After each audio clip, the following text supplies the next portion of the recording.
Hello guys, myself Bhagirath Giri and welcome to WS cube tech. इस वीडियो से हम लोग शुरुआत करने वाले हैं एक नई सीरीज की जिसमें आप सीखोगे जावास्क्रिप्ट ES6।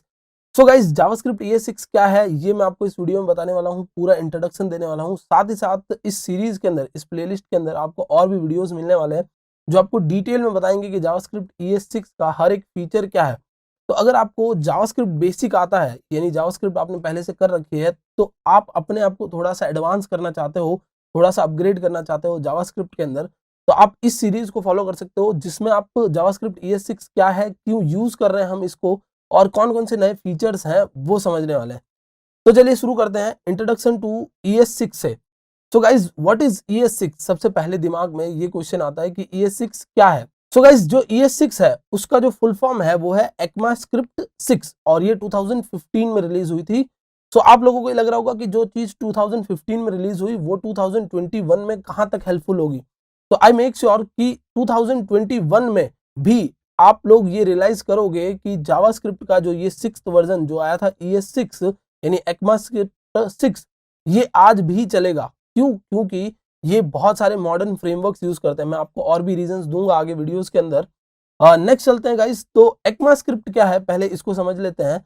जिसने ECMAScript 6 निकाली वो ECMAScript खुद क्या है। तो जितनी भी स्क्रिप्टिंग लैंग्वेजेस आप देख रहे हैं मार्केट के अंदर, जैसे जावास्क्रिप्ट है, उसी तरीके से और भी स्क्रिप्टिंग लैंग्वेजेस जो भी आप मार्केट में देखते हो, सबका जो बेस होता है वो ECMAScript होती है। और ये जो ECMA है वो क्या है, एक ऑर्गेनाइजेशन है जो कि एक स्टैंडर्ड डिसाइड करता है ECMAScript के लिए, यानी हर एक स्क्रिप्टिंग लैंग्वेज के लिए एक स्टैंडर्ड डिसाइड करता है।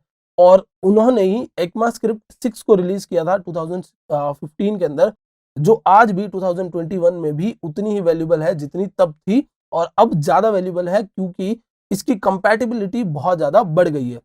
सो नेक्स्ट चलते हैं गाइज। सो अगर आपने जावास्क्रिप्ट पढ़ी है और जावास्क्रिप्ट में आपने वेरिएबल्स बनाए हैं, तो आपको पता होगा कि जावास्क्रिप्ट में ES5 में वेरिएबल बनाने का जो तरीका था वो वेर कीवर्ड से था, जबकि उसी तरीके को बदलकर अब वेर कीवर्ड को हटाकर लेट और कॉन्स्ट कीवर्ड का यूज किया जाता है वेरिएबल डिक्लेयर करने के लिए। ये जो नए तरीके हैं वो हम पर्टिकुलर एक वीडियो में, डेडिकेटेड वीडियो में कवर करेंगे। फिर गाइज, एरो फंक्शंस, यानी कि जावास्क्रिप्ट में जो फंक्शंस बनाने के ओल्ड मेथड्स थे उनको बदलकर ES6 में चेंज कर दिया गया है। जावास्क्रिप्ट में क्लास इंप्लीमेंट करना, यानी ऑब्जेक्ट ओरिएंटेड प्रोग्रामिंग जब हम करते थे तो क्लास इंप्लीमेंट करना उतना आसान नहीं था जितना ES6 में आ चुका है, क्योंकि इसमें आप सीधा क्लास कीवर्ड का यूज कर सकते हो। नेक्स्ट प्रोमिसेस है यहाँ पर। तो प्रोमिसेस क्या होते हैं, किसी टास्क को कंप्लीट करने पर किस टाइप का रिस्पांस दिखाना है, या उस टास्क के ना होने पर कैसा रिस्पांस दिखाना है, ये इस टाइप से प्रोमिसेस होते हैं। ये डेडिकेटेड वीडियोस में हम लोग समझने वाले हैं आने वाली सीरीज के अंदर, इस आने वाले वीडियोस के अंदर। नेक्स्ट चलते हैं गाइस। तो जावास्क्रिप्ट सिंबल्स, यानी कुछ ऐसे सिंबल्स जो आपको यूज आएंगे, यानी कुछ ऐसे नए ऑपरेटर्स होंगे जो आप यूज कर सकते हो अपने एरेज के साथ। फिर default parameter values, default parameter values में भी आपने पहले भी यूज की हो, यानी किसी पैरामीटर को डिफॉल्ट वैल्यूज देना। अब ES6 में आप इन्फिनिट नंबर ऑफ पैरामीटर्स भी पास करवा सकते हो। जैसे आपने काफी बार ऑब्जर्व किया होगा कि कुछ ऐसे फंक्शंस होते हैं जिनमें आप कितने भी पैरामीटर्स पास करो वो उस पर रिजल्ट दे देते हैं। तो अगर आपको खुद का ऐसा कोई फंक्शन बनाना है तो भी आप ES6 की मदद से बना सकेंगे। नेक्स्ट बात करते हैं। तो फंक्शन रेस्ट पैरामीटर, जो मैंने अभी आपको बोला कि इन्फिनिट नंबर ऑफ जब हमें पैरामीटर्स चाहिए तो रेस्ट पैरामीटर किस तरह बनाया जाता है। फिर नया एरे का मेथड जो कि है फाइंड और फाइंड इंडेक्स। फाइंड और फाइंड इंडेक्स क्या करेगा, एरे के अंदर किसी इंडेक्सिंग को फाइंड करने के लिए, ये भी हम लोग डिटेल में समझेंगे। हर एक पर्टिकुलर टॉपिक के लिए मैं एक वीडियो बनाऊंगा और उसमें मैं आपको समझाऊंगा कि जो नए फीचर्स हैं वो कैसे काम करते हैं। नेक्स्ट बात करते हैं। तो न्यू नंबर प्रॉपर्टीज, जो नंबर पे जो ऑपरेशंस किए जाते थे उन पे कुछ नई प्रॉपर्टीज आई है, वो भी है, वो भी हम लोग देखेंगे। नंबर के कुछ अलग मेथड्स, यानी कुछ प्री डिफाइंड मेथड्स हैं, कुछ ग्लोबल मेथड्स हैं, वो भी हम लोग देखेंगे। सो ये कुछ फीचर्स हैं जो हम लोग सीरीज में कवर करेंगे, और जैसे जैसे फीचर्स और नए होंगे मैं इस सीरीज में एड ऑन करते जाऊंगा। अभी ये जो 13 फीचर्स हैं वो नए हैं, आज 2021 में भी वो यूज हो रहे हैं। चलिए गाइस, तो अब मैं आपको रीजंस देता हूं कुछ कि क्यों आपको ES6 पढ़ना चाहिए और क्यों ES6 आज भी यूजफुल है। तो ES6 क्या करता है, कुछ ऐसे न्यू सिंटेक्स और ऑसम फीचर्स के साथ आता है जिससे आप अपने कोड को मॉडर्न बना सकते हो और मोर रीडेबल बना सकते हो। यानी आपका जो कोड है वो मॉडर्न स्क्रिप्टिंग कंपैटिबिलिटी, यानी थोड़ा सा फास्ट भी चलेगा। मॉडर्न का मतलब जब भी आप समझो तो आपको ये चीज समझनी है कि हम लोग स्पीड और परफॉर्मेंस की बात कर रहे हैं। तो स्पीड और परफॉर्मेंस दोनों चीजें हमें चाहिए और हमारा कोड जो है वो मोर रीडेबल हो जाएगा जावास्क्रिप्ट ES6 की मदद से। नेक्स्ट, हमें कोड कम करना पड़ता है और काम हमारा ज्यादा हो जाता है। ये चीज तो हर किसी को चाहिए, हर डेवलपर की ये डिमांड होती है, राइट लेस डू मोर। जो jQuery भी करवाता है, jQuery क्या करता है, आपके लिए एक लाइब्रेरी क्रिएट करके देता है जावास्क्रिप्ट की, जिसमें आपको काम ज्यादा करना होता है और कोड कम करना होता है। आपने सिर्फ 2 लाइन का कोड लिखा और वो काम 10 लाइन के कोड के इक्वल हो जाता है। तो इसी तरीके से ES6 में भी कुछ ऐसे नए फीचर्स हैं जिनकी मदद से आपको राइट लेस और डू मोर थिंग वाली चीज मिल जाती है। नेक्स्ट, कुछ नए फीचर्स जो अभी आपने देखे पीछे वाली स्लाइड में, कुछ नए फीचर्स हैं ES6 के अंदर। और सबसे बड़ा रीजन जो ES6 को पढ़ने का है, या ES6 आपको पढ़ना चाहिए, आना चाहिए, उसका ये है कि React.js और AngularJS जैसे फ्रेमवर्क्स और भी जो फ्रेमवर्क्स हैं वो सारे इनबिल्ट ES6 को यूज करते हैं। यानी ES6 उनके अंदर कंपेटेबल है, उनके जो कंपाइलर्स, उनके जो इंटरप्रेटर्स होते हैं वो ES6 को सपोर्ट करते हैं। तो आपको ES6 अगर आती है तो आप इन फ्रेमवर्क्स पे, मॉडर्न फ्रेमवर्क्स पे और अच्छे से काम कर पाएंगे। तो गाइस चलिए देखते हैं कि ये जो ES6 है वो कौन कौन से ब्राउजर के साथ कंपेटेबल है। तो आप यहाँ देख सकते हैं, मैंने गिटहब की एक URL खोल रखी है और गिटहब की इस URL से हम लोग चेक करेंगे कि ये जो ES6 है, ECMAScript 6, वो कौन कौन से ब्राउजर के साथ कंपेटेबल है। तो आप यहाँ पर देख सकते हो ब्राउजर्स का नाम लिखा हुआ है, जैसे डेस्कटॉप ब्राउजर्स हो गए, कुछ कंपाइलर्स हो गए, जैसे बेबल 7 ये कंपाइलर है, और इसी तरीके से ये डेस्कटॉप ब्राउजर्स हो गए। फिर मोबाइल ब्राउजर्स हैं, यहाँ पर देखिए इस तरफ मोबाइल ब्राउजर्स भी दिखेंगे आपको। तो ये मैं जूम इन करके दिखा देता हूँ, यहाँ मोबाइल ब्राउजर्स हैं। देन यहाँ पर हमारे पास कुछ इस टाइप से और ब्राउजर्स हैं, मैं इसको एक बार जूम आउट कर लेता हूँ, और ये कंपाइलर्स हैं, ये ब्राउजर्स हैं। तो आपको यहाँ से क्या चेक करना है, यहाँ से हम ये चेक कर सकते हैं कि कौन कौन सी फंक्शनैलिटी, जितनी भी देखिए नई फंक्शनैलिटीज है वो कौन से ब्राउजर पे सपोर्ट करती है। जैसे अगर मैं बात करूं कि ये क्रोम जो 88 या 89 की बात करूं, तो इस पे ऑलमोस्ट सारी की सारी फंक्शनैलिटीज सपोर्ट करती है। जो ग्रीन बता रहा है ना आपको, ग्रीन मीन्स यस, सारी की सारी फंक्शनैलिटीज सपोर्ट कर रही है, whereas red means no, सारी की सारी फंक्शनैलिटीज सपोर्ट नहीं करती। तो यहाँ कुछ कंपाइलर्स बने हुए हैं। कंपाइलर्स क्या करते हैं, कोड को रीड करके उसको दूसरे लैंग्वेज में, यानी जो मशीन रीडेबल लैंग्वेज है उसमें कन्वर्ट करते हैं। ठीक है, सो कंपाइलर्स, ब्राउजर्स, डेस्कटॉप के अलग ब्राउजर्स होते हैं, सर्वर्स जो होते हैं, और मोबाइल के अलग ब्राउजर्स, इनकी कंपैटिबिलिटी अगर आपको चेक करनी हो हर एक पर्टिकुलर फीचर के लिए, तो आप इस वेबसाइट से चेक कर सकते हैं। लेट और कॉन्स्ट कीवर्ड कैसे वर्क करते हैं। तो गाइज हमारी ES6 की सीरीज का ये सेकंड वीडियो है। पहला एक वीडियो मैं बना चुका हूँ जिसमें हमने ये समझा था कि ES6 क्या है, और अगर आपने वो वीडियो नहीं देखा है तो मैं ऊपर आई बटन में उसका लिंक दे दूंगा, वो वीडियो देख लीजिए ताकि आपको क्लियर हो जाए कि ES6 क्या होता है और लेट और कॉन्स्ट कीवर्ड कैसे वर्क करते हैं। ये मैं डेडिकेटेड इस वीडियो में आपको समझाने वाला हूँ। तो चलिए गाइज, अगर आपने पहले से जावास्क्रिप्ट सीख रखी है तो आपको अच्छे से आइडिया है कि जावास्क्रिप्ट में वेरिएबल डिक्लेयर करने के लिए हम लोग वेर कीवर्ड का यूज करते हैं। ये ES5 तक किया जाता था और ES6 में भी ये अलाउड है, अभी भी आप कर सकते हो। बट 2 नए मेथड्स और आ चुके हैं। जो हमारा पहला है वो है कॉन्स्ट कीवर्ड, यानी कॉन्स्ट की मदद से वेरिएबल डिक्लेयर कीजिए, या फिर लेट की मदद से वेरिएबल डिक्लेयर कीजिए। तो ये दोनों वेरिएबल डिक्लेरेशन के लिए ही बने हुए हैं, बट इनका जो पर्पस है, इनकी जो वर्किंग है वो अलग अलग है। तो चलिए देखते हैं इनकी वर्किंग। वेर जो है, तो गाइज वेर आपने पहले भी यूज कर रखा है, फिर भी मैं एक बार रिवाइज करवा देता हूँ। वेर ऐसे वेरिएबल्स को बनाने के लिए काम आता है जिनको आप रीअसाइन कर सको। यानी आपने अगर a में वैल्यू डाली 5 और फिर बाद में वैल्यू डालना चाहते हो 6, फिर बाद में वैल्यू डालना चाहते हो 7, सो वो एक्चुअली वेरिएबल्स होते हैं। वो जो आप मेमोरी रिजर्व करते हो रैम पर, वो एक्चुअली क्या होते हैं, वेरिएबल्स होते हैं। आप उन पर वैल्यूज को वेरी कर सकते हो, चेंज कर सकते हो, इसीलिए उनको वेरिएबल्स कहा जाता है। और ये जो वेरिएबल्स बनते हैं वो ग्लोबली एक्सेसिबल होते हैं, यानी पूरे पेज में आप कहीं भी एक्सेस कर सकते हो अगर आपने इसको ग्लोबली बनाया है तो। वेयर एज लेट जो कीवर्ड है वो बनाया जाता है, वो यूज किया जाता है same as it is var keyword की जगह, लेकिन जो फर्क है वो ये है कि इसका जो वेरिएबल है वो ग्लोबली एक्सेसिबल ना होकर सिर्फ और सिर्फ ब्लॉक एक्सेसिबल होता है। यानी जिस ब्लॉक में, यानी जहां से आपने डिफाइन किया है उसके नीचे वो एक्सेसिबल है, उससे ऊपर वो एक्सेसिबल नहीं है। अभी मैं दोनों के बीच में आपको एक छोटे से प्रोग्राम के थ्रू कंपैरिजन भी बताऊंगा, जिससे आपको इजीली क्लियर हो जाएगा कि ये दोनों के अंदर डिफरेंस क्या है, मतलब कैसे कंपाइलर इनको ट्रीट करता है। और सबसे लास्ट में जो हमारा है वो है कॉन्स्ट कीवर्ड। तो गाइज कॉन्स्ट जो है उसका काम ये है कि ऐसे वेरिएबल्स, या मैं कहूं ऐसी मेमोरी लोकेशन रिजर्व करना ऐसे कुछ वेरिएबल्स बनाना जिनकी वैल्यू कभी भी चेंज नहीं की जा सकती, अगर एक बार असाइन कर दी गई तो वो हमेशा वही रहेगी। जैसे सपोज मैंने हमारे कंपनी का एक वेरिएबल बनाया और कंपनी का नाम असाइन कर दिया WS क्यूब टेक, तो वो वैल्यू हम कभी भी चेंज नहीं करने वाले, इसीलिए उसको कॉन्स्ट से बनाया जाता है। तो हम लोग इन तीनों को एक एक करके यूज करके देखेंगे। तो चलिए सीधा ब्राउजर पर चलते हैं और मैं सीधा क्या करने वाला हूँ, यहाँ से JSBin करके एक वेबसाइट है उस पर जाने वाला हूँ। JSBin एक ऑनलाइन कंपाइलर है जावास्क्रिप्ट बिन के लिए। सो JSBin.com आप इस पर क्लिक करोगे तो जावास्क्रिप्ट का एक कंपाइलर आपके सामने खुल जाएगा। क्योंकि अभी हम लोग कोई फाइल्स पे वर्क नहीं कर रहे हैं, इसलिए मैं फाइल्स नहीं बना रहा हूँ। हम सीधा क्या करेंगे, इसी पर सारा के सारा टेस्ट करके देखेंगे। और यहाँ पर HTML, CSS, जावास्क्रिप्ट, कंसोल और आउटपुट इस तरीके से टैब्स बने हुए हैं। हमें अभी HTML की जरूरत नहीं है, हमें सिर्फ किसकी जरूरत है, जावास्क्रिप्ट की और कंसोल की। ओके, तो आउटपुट को भी मैं बंद कर देता हूँ। तो ये टॉगल बटन्स हैं, इनसे आप वो टैब खोल या बंद कर सकते हो। सो आप देख सकते हो मैंने यहाँ पर जावास्क्रिप्ट का टैब खोल रखा है और कंसोल खोल रखा है। जावास्क्रिप्ट बिन यानी JSBin वेबसाइट आपको क्या करती है, यहीं पर स्टैटिक चेकिंग भी करती है। मतलब जब आप टाइप करो तो साथ साथ में चेक भी करती जाती है कि आपके कोड में कोई एरर तो नहीं है। तो चलिए सबसे पहले एक वेरिएबल बनाता हूँ, वेरिएबल नेम, और उसमें मैं असाइन कर देता हूँ एक वैल्यू। तो मैंने एक असाइन कर दी value WS cube tech. Okay, तो ये वैल्यू मैंने असाइन कर दी और मैं अगर इसको कंसोल में लॉग करवा के देखना चाहता हूँ तो console.log और यहाँ पर हम लोग कर देते हैं नेम। console.log नेम हो गया और आपको सिंपली क्या करना है, यहाँ पर कंसोल में आकर रन कर देना है। तो आप देख सकते हो यहाँ पर आ गया वेरिएबल में WS क्यूब टेक।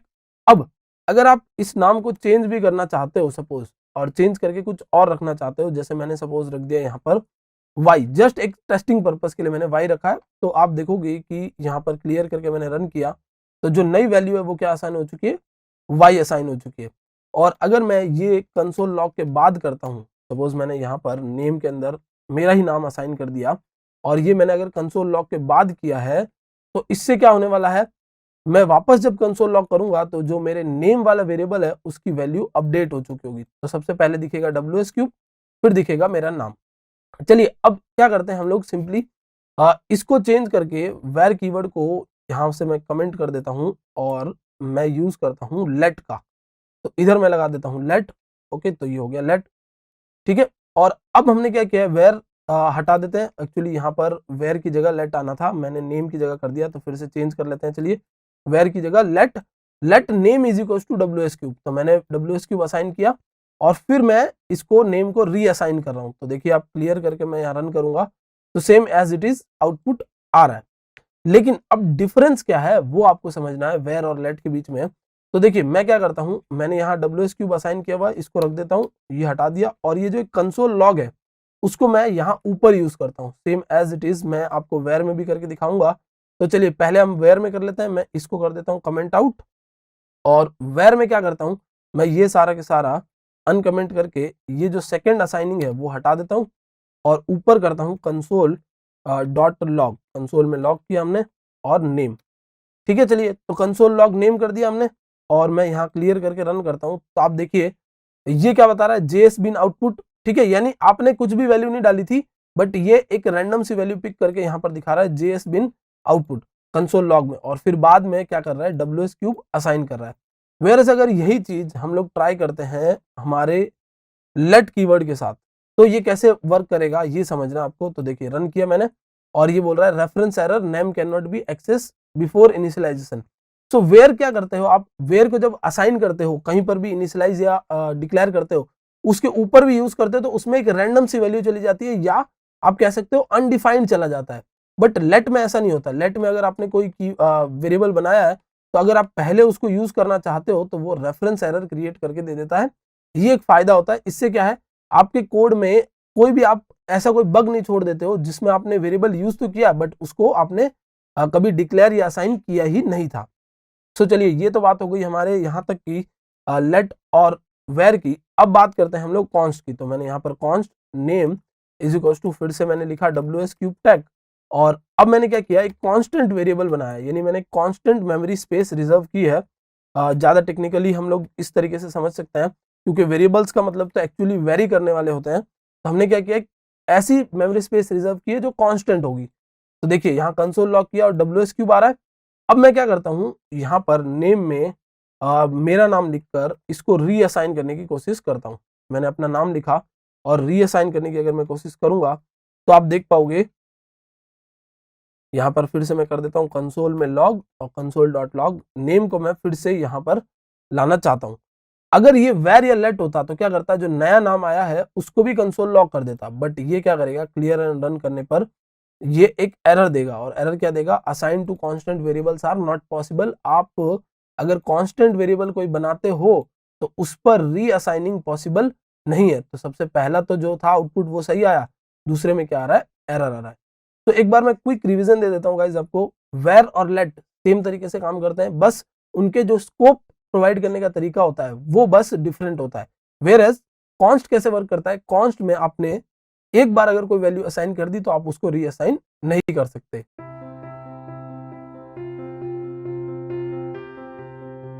तो अब तक आपने जावास्क्रिप्ट के अंदर ES5 में जो फंक्शंस बनाए थे उनका तरीका अलग था, और ES6 में जो फंक्शंस बनाने का तरीका है वो थोड़ा सा चेंज हो जाता है। अब ES5 का जो मेथड था वो भी वैलिड है ES6 के अंदर, और जो नया है वो भी वैलिड है। तो चलिए डिफरेंस देख लेते हैं, एक छोटा सा क्विक डिफरेंस कि ES5 और ES6 में फंक्शंस बनाने के तरीके में कैसे फर्क आता है। तो आप देख सकते हो फंक्शंस जो है वो ES5 में किस तरीके से बनाए जाते थे, फंक्शन ग्रीट नेम, ठीक है। तो मैंने एक फंक्शन बनाया जिसका नाम है ग्रीट, और मैं उसमें एक वेरिएबल ले रहा हूँ या एक आर्ग्यूमेंट ले रहा हूँ नेम, और फिर मैं रिटर्न में क्या कर रहा हूँ, हेलो, और उस नेम को कॉन्कैटिनेट करवा रहा हूँ। तो यहाँ पर क्या प्रिंट होने वाला है, WS³ के साथ हेलो प्रिंट होगा, यानी हेलो के साथ WS³ कॉन्कैटिनेट हो जाएगा। वेयर एज जब हम लोग ES6 में आते हैं तो ये फंक्शन कीवर्ड को हमको यूज नहीं करना पड़ता।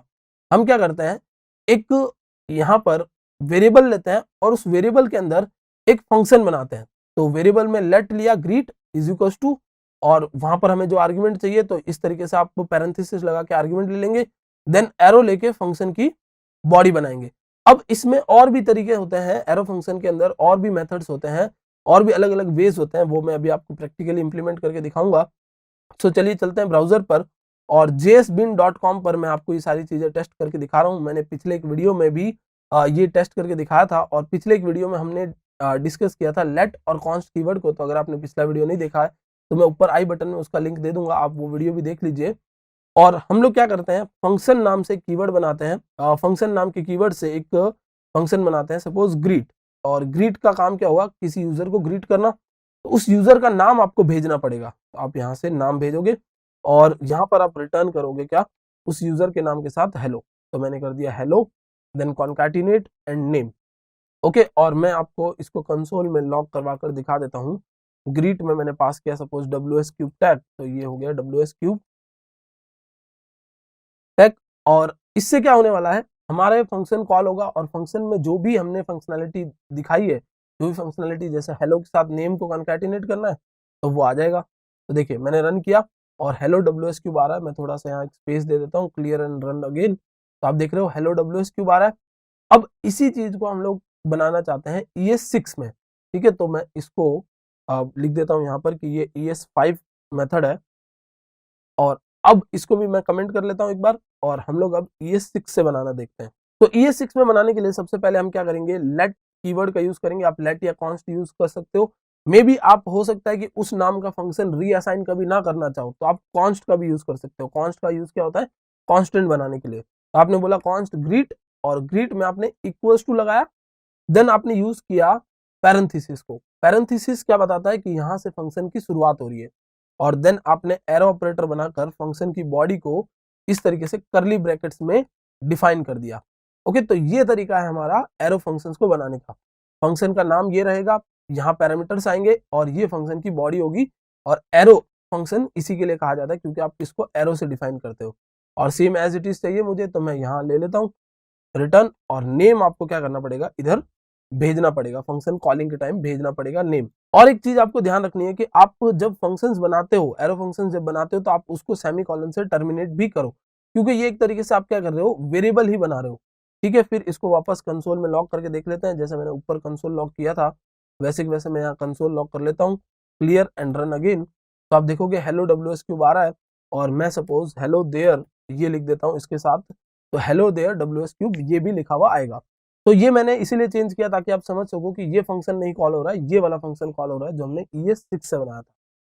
चलिए अब सेकंड चीज देखते हैं, कि अगर आपको आर्ग्यूमेंट में सिंगल आर्ग्यूमेंट पास करना है, मतलब मल्टीपल आर्ग्यूमेंट्स चाहिए ही नहीं, तो आप इन पैरेंथेसिस को भी एस्केप कर सकते हो। बिना पैरेंथेसिस के भी आप सिंगल आर्ग्यूमेंट वाला फंक्शन बना सकते हो। तो मैंने क्लियर एंड रन अगेन किया और आप देखोगे कि आउटपुट सेम वैसा की वैसा आ रहा है। बट अगर आपको मल्टीपल चाहिए, मतलब आप साथ में एज भी चाहते हो, ठीक है, तो कॉमा सेपरेटेड आपको एज भी चाहिए, तो आपको क्या करना पड़ेगा, तब आपको ये पैरेंथेसिस यूज करने होंगे। अगर आप यहाँ पर एज भी कॉन्कैटिनेट करना चाहते हो तब, तो सपोज मैं यहाँ एज भी कॉन्कैटिनेट करना चाहता हूँ, तो ये इस तरीके से कॉन्कैटिनेट कर दिया मैंने, और मुझे क्या करना पड़ेगा, यहाँ पर एज भी भेजनी पड़ेगी। तो सपोज मैंने कॉमा लगाकर 10 कर दिया, क्योंकि WS क्यूब टेक 10 ईयर्स से चल रहा है, और यहाँ रन किया तो आप देख रहे हो WS क्यूब टेक 10 लिखा हुआ आ गया हेलो देयर के साथ। ओके, तो अगर आपको मल्टीपल आर्ग्यूमेंट्स भेजना है तब आपको जरूरत है कर्ली ब्रैकेट्स पैरेंथेसिस की, वरना आपको जरूरत नहीं है। चलिए एक बार हम इसको रन करके देखते हैं, और रन करने पर आप देखोगे कि यहाँ पर एक एरर आ रही है। एरर इस तरीके से है कि ये जो आर्ग्यूमेंट है अब वहां उधर नहीं चाहिए फंक्शन में, ना ही आपके पास एज नाम का कोई वेरिएबल है। तो आपको इन चीजों को भी ध्यान रखना है। और अब देखिए ये आ रहा है। अब बात करते हैं कि सपोज मैं कोई एक ऐसा फंक्शन बनाता हूं जो सिर्फ सिंगल वैल्यू रिटर्न करता है। जैसे मैं बात करता हूं स्क्वायर रूट वाले फंक्शन की, तो चलिए नीचे इधर ले आता हूं मैं, और कॉन्स्ट में SQRT। ओके, ये एक स्क्वायर रूट का मैंने फंक्शन बना दिया। ओके, और SQRT में मैं S बड़ा रख देता हूं, ताकि मे बी जो प्री डिफाइंड है उनके साथ कोई कॉन्फ्लिक्ट ना हो। और SQRT इज इक्वल टू, और ये आपके पैरेंथेसिस हो गए। आप सपोज नहीं देना चाहते तो मत भी दीजिए, क्योंकि एक ही आर्ग्यूमेंट लेंगे हम लोग स्क्वायर रूट निकालने के लिए। और यहाँ हम लोग क्या करेंगे, रिटर्न, और रिटर्न में स्क्वायर निकाल रहे हैं। सपोज हम लोग स्क्वायर रूट नहीं स्क्वायर निकाल रहे हैं, तो मैं SQR ले लेता हूँ, और मैं क्या करूंगा, रिटर्न में नंबर इंटू नंबर कर दूंगा, मतलब नंबर को 2 बार मल्टीप्लाई करने से स्क्वायर रूट निकल जाता है। ओके, यहाँ भी सेमीकोलन लगा देना है, और कंसोल में लॉक करना है, और कंसोल में लॉक करके क्या करना है, आपको SQR वाला फंक्शन कॉल करना है, उसमें पास कर देना है जो भी आप पास करना चाहते हो। तो जैसे मैंने 5 पास कर दिया, तो क्लियर एंड रन अगेन, तो आप देखोगे 5 5 25। अब आपको पता है कि इसके अलावा कोई और कैलकुलेशंस तो आपको करनी नहीं, तो सिंपली आपको ये जो आपके कर्ली ब्रैकेट्स हैं वो भी नहीं लगाने, वो भी आप यहाँ से हटा सकते हो। तो देखिए मैंने कर्ली ब्रैकेट्स हटा दिए, और रिटर्न भी नहीं लगाना आपको। बस इतना सा सिंटेक्स आपको लिखना होगा जब आप चाहते हो कि सिंपली एक ही कोई पर्टिकुलर कोड, यानी एक लाइन का कोड ही रन हो। तो आप देख सकते हो नंबर इंटू नंबर होकर, और क्लियर एंड रन अगेन, तो आप देखोगे 25 इंटू 25 आ रहा है। तो गाइज ES6 यूज ही इसीलिए किया जाता है क्योंकि कोड को मोर readable, right less, do more इस तरीके से बना देता है, जबकि आप ES5 में ये नहीं कर सकते थे।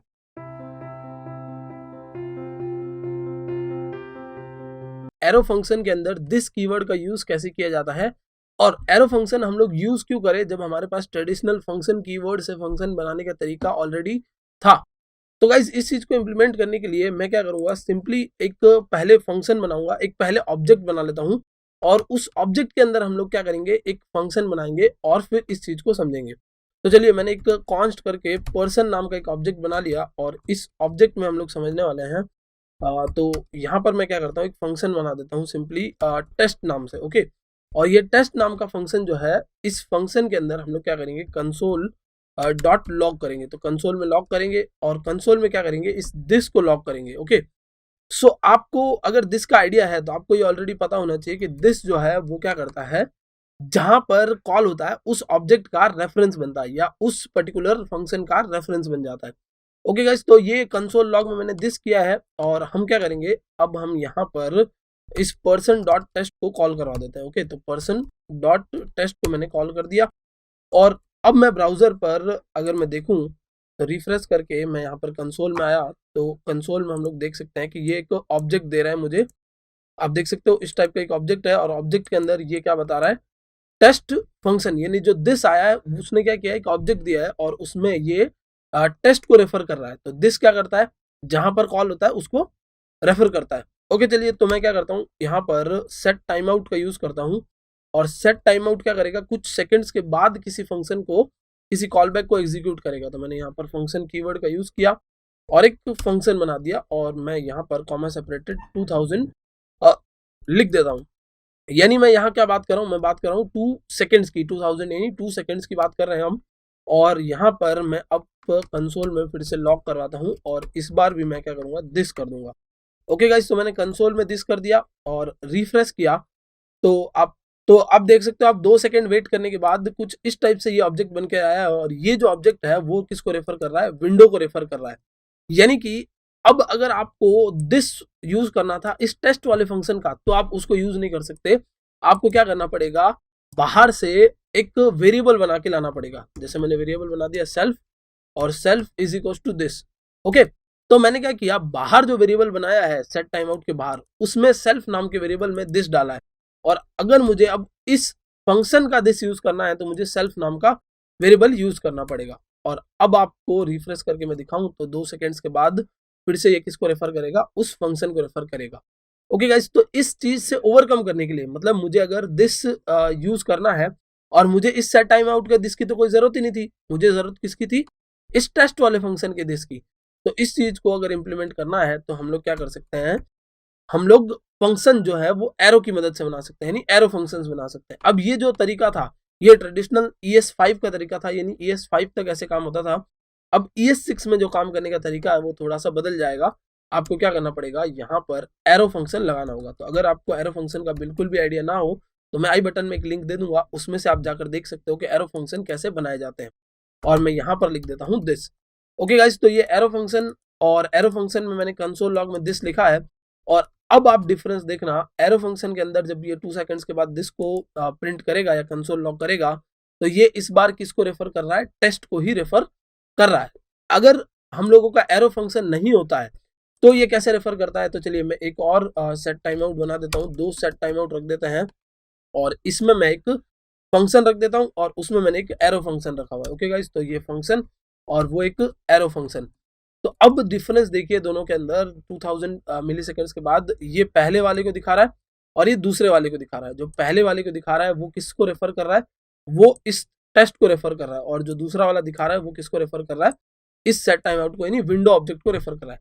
ये क्यों हो रहा है, तो गाइस इसके होने का जो रीजन है वो ये है कि सेट टाइम आउट में हमने फंक्शन कीवर्ड का यूज किया, और फंक्शन कीवर्ड का काम है किसी भी फंक्शन कीवर्ड का काम होता है दिस को रीबाइंड करना। रीबाइंड कैसे करता है, वो जहां पर वो कॉल हो रहा है उसके अकॉर्डिंग दिस को रीबाइंड कर देता है। वेयर एज एरो फंक्शन कभी भी दिस कीवर्ड को रीबाइंड नहीं करता, वो पेरेंट के ऑब्जेक्ट के अकॉर्डिंग ही वर्क करता है।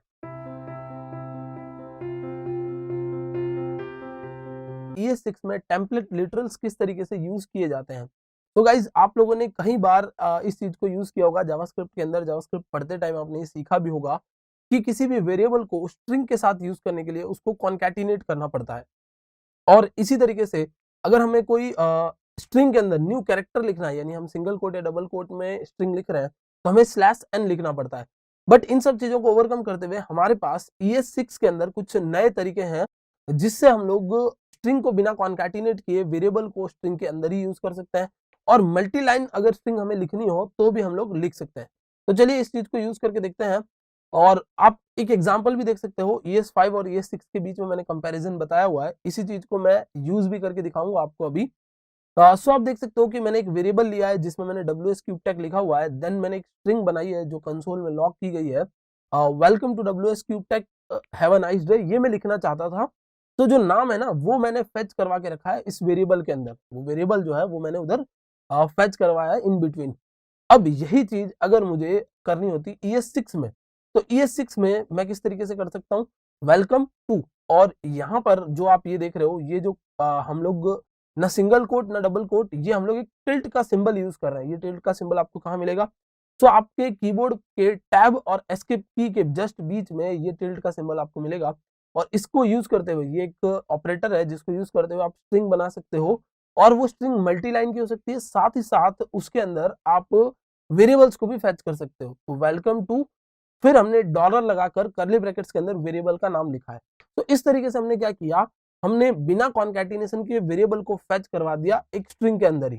तो चलिए इसको यूज करके देखते हैं, और जिस तरीके से मैंने लास्ट वीडियोस में जावास्क्रिप्ट को चलाने के लिए jsbin.com से JS का यूज किया है, तो गाइस जिस तरीके से मैंने लास्ट वीडियोस के अंदर JSBin का यूज किया है ताकि हम लोग जावास्क्रिप्ट लिखें और कंसोल में आउटपुट देख सकें, तो इस वीडियो में भी हम लोग यही करने वाले हैं। अगर आपने पिछले किसी वीडियो में ये ना देखा हो तो आप देख सकते हो, jsbin.com करके एक वेबसाइट है जो आपको इस तरीके का एक इंटरफेस दे सकती है, जहां जावास्क्रिप्ट को लिखकर रन टाइम पर एग्जीक्यूट भी कर सकते हो। तो चलिए गाइस शुरू करते हैं। और सबसे पहले मैं एक वेरिएबल बनाता हूं जिसमें मैंने लिखा है नेम, और नेम में मैं लिख देता हूं WS क्यूब टेक। तो चलिए ये हो गया WS क्यूब टेक, और इसको मैंने यहाँ बंद कर दिया। अब ये जो मैं पहला तरीका बता रहा हूँ टर्मिनेट किया मैंने, उसके बाद ये जो पहला तरीका है वो है ES5। ओके, और अब हमें क्या करना है, हमें कंसोल में लॉग करना है। तो कंसोल डॉट लॉग, एंड मुझे सपोज लिखना है वेलकम, और वेलकम टू ये लिखा मैंने। और अब मुझे अगर वो नेम यहाँ फेच करवाना है ना, तो मैं इस तरीके से करवाऊंगा, और यही एक तरीका है मेरे पास फेच करवाने का ES5 के अंदर। तो स्ट्रिंग के इन बिटवीन आ गया। अब आपको आगे कुछ और भी लिखना है, तो जैसा आपने एग्जांपल में भी देखा था, आपको यहाँ एक न्यू स्ट्रिंग लिखनी होगी, और फिर आप लिखोगे हैव अ नाइस डे। तो सिंपली ये हो गया हमारा। अब इसको अगर कंसोल लॉग आप करेंगे, यानी कंसोल में आप रन करेंगे, तो इसका आउटपुट कुछ इस तरीके से आपको दिखेगा, welcome to WS cube, have a nice day. तो ये यहाँ पर फैच होके आ चुका है। अब मुझे अगर इसी चीज को रन करना है हमारे ES6 के मेथड से, तो कैसे रन कर सकते हैं। तो चलिए इसको मैं वापस यहाँ टर्मिनेट कर देता हूँ, यहाँ मैं कमेंट कर देता हूँ। और अब हम लोग सीखेंगे कि ES6 में मुझे अगर ये करना होता तो मैं कैसे कर सकता हूँ। तो मैं क्या करूंगा, यहाँ पर एक वेरिएबल लूंगा कॉन्स्ट नेम, क्योंकि मुझे नाम वापस चेंज नहीं करना है। अगर आपको नाम चेंज करना है तो ES6 में आप लेट का यूज कर सकते हो, और वैसे आप वेरिएबल के लिए वेर यूज करना चाहते हो तो भी ES6 में वो अलाउड है। यानी ES6 में ES5 का कोई भी वे या ES5 की कोई भी मेथड हटाया नहीं गया है, बस कुछ नए ऐड किए गए हैं। तो चलिए यहाँ पर चलते हैं कंसोल में लॉग करते हुए, कंसोल डॉट लॉग, और यूज करेंगे ये टिल्ट का सिंबल, जिससे हम लोग मल्टी लाइन स्ट्रिंग भी लिख सकते हैं, और साथ ही साथ हम लोग क्या कर सकते हैं, हम लोग इस तरीके का कॉन्केटिनेशन भी कर सकते हैं। तो चलिए मैं इसमें लिख देता हूँ, वेलकम टू WS क्यूब। और ये जो WS क्यूब है वो मैं कहाँ से फेच करवाने वाला हूँ, वो मैं फेच करवाने वाला हूँ मेरे स्ट्रिंग से, यानी मेरे वेरिएबल से। तो ये मेरे वेरिएबल से मैं फेच करूंगा, वेलकम टू WS क्यूब हो जाएगा यहाँ पर, और इसके साथ he have a nice day लिख देता हूँ। ओके, सो गाइज ये मैंने क्या किया, मैंने सिंपली यहाँ पर ये जो वेरिएबल है उसको फेच करने के लिए यहाँ इन टिल्ट के सिंबल का यूज किया है, ना कि मैंने क्या किया है प्लस करके ऑपरेटर यूज है, प्लस करके हमने यहाँ कॉन्कैटिनेशन नहीं करवाया, हमने सिंपली इसका यूज किया है। क्लियर करके रन करते हैं, और आप देख रहे हो सेम उसी टाइप का आउटपुट आ रहा है जो यहाँ मिल रहा था। बस यहाँ थोड़ा सा तरीका चेंज हो गया, यानी आपको कोट बंद करना है, प्लस लगाना है, फिर को प्लस लगाना है, फिर कोट स्टार्ट करना है, ये सारी चीजें नहीं करनी पड़ती, इससे आपका थोड़ा सा टाइम बच रहा है। अब साथ ही साथ अगर मुझे ES5 के अंदर मल्टी लाइन कोड लिखना होता, सपोज मल्टी लाइन स्ट्रिंग लिखनी होती, तो देखिए यहाँ पर आता हूं मैं, और अगर आप यहाँ मल्टी लाइन स्ट्रिंग को लिखना चाहते हैं, तो चलिए मैं एक वेरिएबल और बना लेता हूँ, वेरिएबल और RES, और इस RES में मैं कोई मल्टी लाइन स्ट्रिंग लिखना चाहता हूँ तो मैं नहीं लिख सकता। जैसे मैंने वेलकम लिखा, और मैं नेक्स्ट लाइन में आकर यहाँ पर कुछ और लिखना चाहता हूँ, तो वेलकम टू मैंने सपोज यहाँ लिखा, तो आप देखोगे कि ये कुछ एरर्स दे रहा है, और ये कलर भी चेंज नहीं हो रहा है। ठीक है, चलिए एक बार मैं इसको रन कर देता हूँ। तो ये क्या बता रहा है, अनएक्सपेक्टेड या इनवैलिड टोकन बता रहा है, मतलब ये मल्टी लाइन स्ट्रिंग अलाउ नहीं करता है। हाँ, अगर आपको नेक्स्ट लाइन में लाना है तो आप /n लगा सकते हैं, और फिर यहाँ पर आप वेरिएबल को फेच कर सकते हैं इस तरीके से, और फिर कंसोल लॉग में RES भेज सकते हैं। तो आपका जो नेक्स्ट लाइन है वो कुछ इस तरीके से आएगा, यानी आपको ये जो /n है वो यूज करना होगा, तब आप नेक्स्ट लाइन अचीव कर सकते हो। इस चीज को ES6 में सही कर दिया गया है। तो चलिए वापस इसको मैं कमेंट कर देता हूं, और चलते हैं हम लोग ES6 वाले कोड पर। और ES6 में मैंने नेम बना रखा है, एज इट इज मैं क्या करता हूँ, एक वेरिएबल बना देता हूँ कॉन्स्ट, और ये क्या होगा मेरा रिजल्ट RES, और यहाँ पर मैं सेम स्ट्रिंग लिखूंगा वेलकम। और मैं नेक्स्ट लाइन लाना चाहता हूं तो मैं इस तरीके से यहाँ पर हमको टिल्ट का यूज करना होगा, सिंगल कोट या डबल कोट का नहीं, ये यूज करते हुए। अगर आप नेक्स्ट लाइन भी लाना चाहते हो तो आप ला सकते हो, वेलकम टू लिख दिया आपने, और फिर आप नेम फेच करवाना चाहते हो तो आप नेम फेच करवा लीजिए इस तरीके से। तो ये क्या होगा, मल्टी लाइन का आपका एक स्ट्रिंग बन गया। और चलिए फिर यहाँ पर हो गया वेलकम टू WS क्यूब, वो नेम यहाँ फेच हो जाएगा, और मैं सिंपली क्या कर देता हूँ, इसको यहाँ एक बार के लिए क्लोज कर देता हूँ। तो ये टर्मिनेट कर देते हैं हम लोग, और अब मैं RES को इसके अंदर फेच करूंगा, तो वो जो मेरा वेरिएबल है उसका रिजल्ट किस तरीके से आएगा वो देखते हैं हम लोग। तो console clear and run again. तो आप देख रहे हो वेलकम टू WS क्यूब, मतलब ये जो आपने नेक्स्ट लाइन यहाँ क्रिएट की है इसको ये अपने आप समझ ले रहा है। अभी ये जो एरर्स दे रहा है उसको आप इग्नोर कर दीजिए, बट ये जो नेक्स्ट लाइन आप क्रिएट कर रहे हो मैन्युअली एंटर दबाकर, ये उसको समझता है और उसको एज इट इज प्रिंट करवाता है। तो जो आपका काम है वो बच जा रहा है, मतलब /n नहीं लगाना आपको, आपको कॉन्कैटिनेशन नहीं करना है। ES6 में कुछ ऐसे एडवांस फीचर्स आने की वजह से हमारा जो टाइम है वो बचता है, हमें सिंपली क्या करना होता है, सीधा कोड लिखना होता है या सीधा हमें अपना स्टेटमेंट लिखना होता है, ना कि अदर ऑपरेटर्स पे जाना होता है।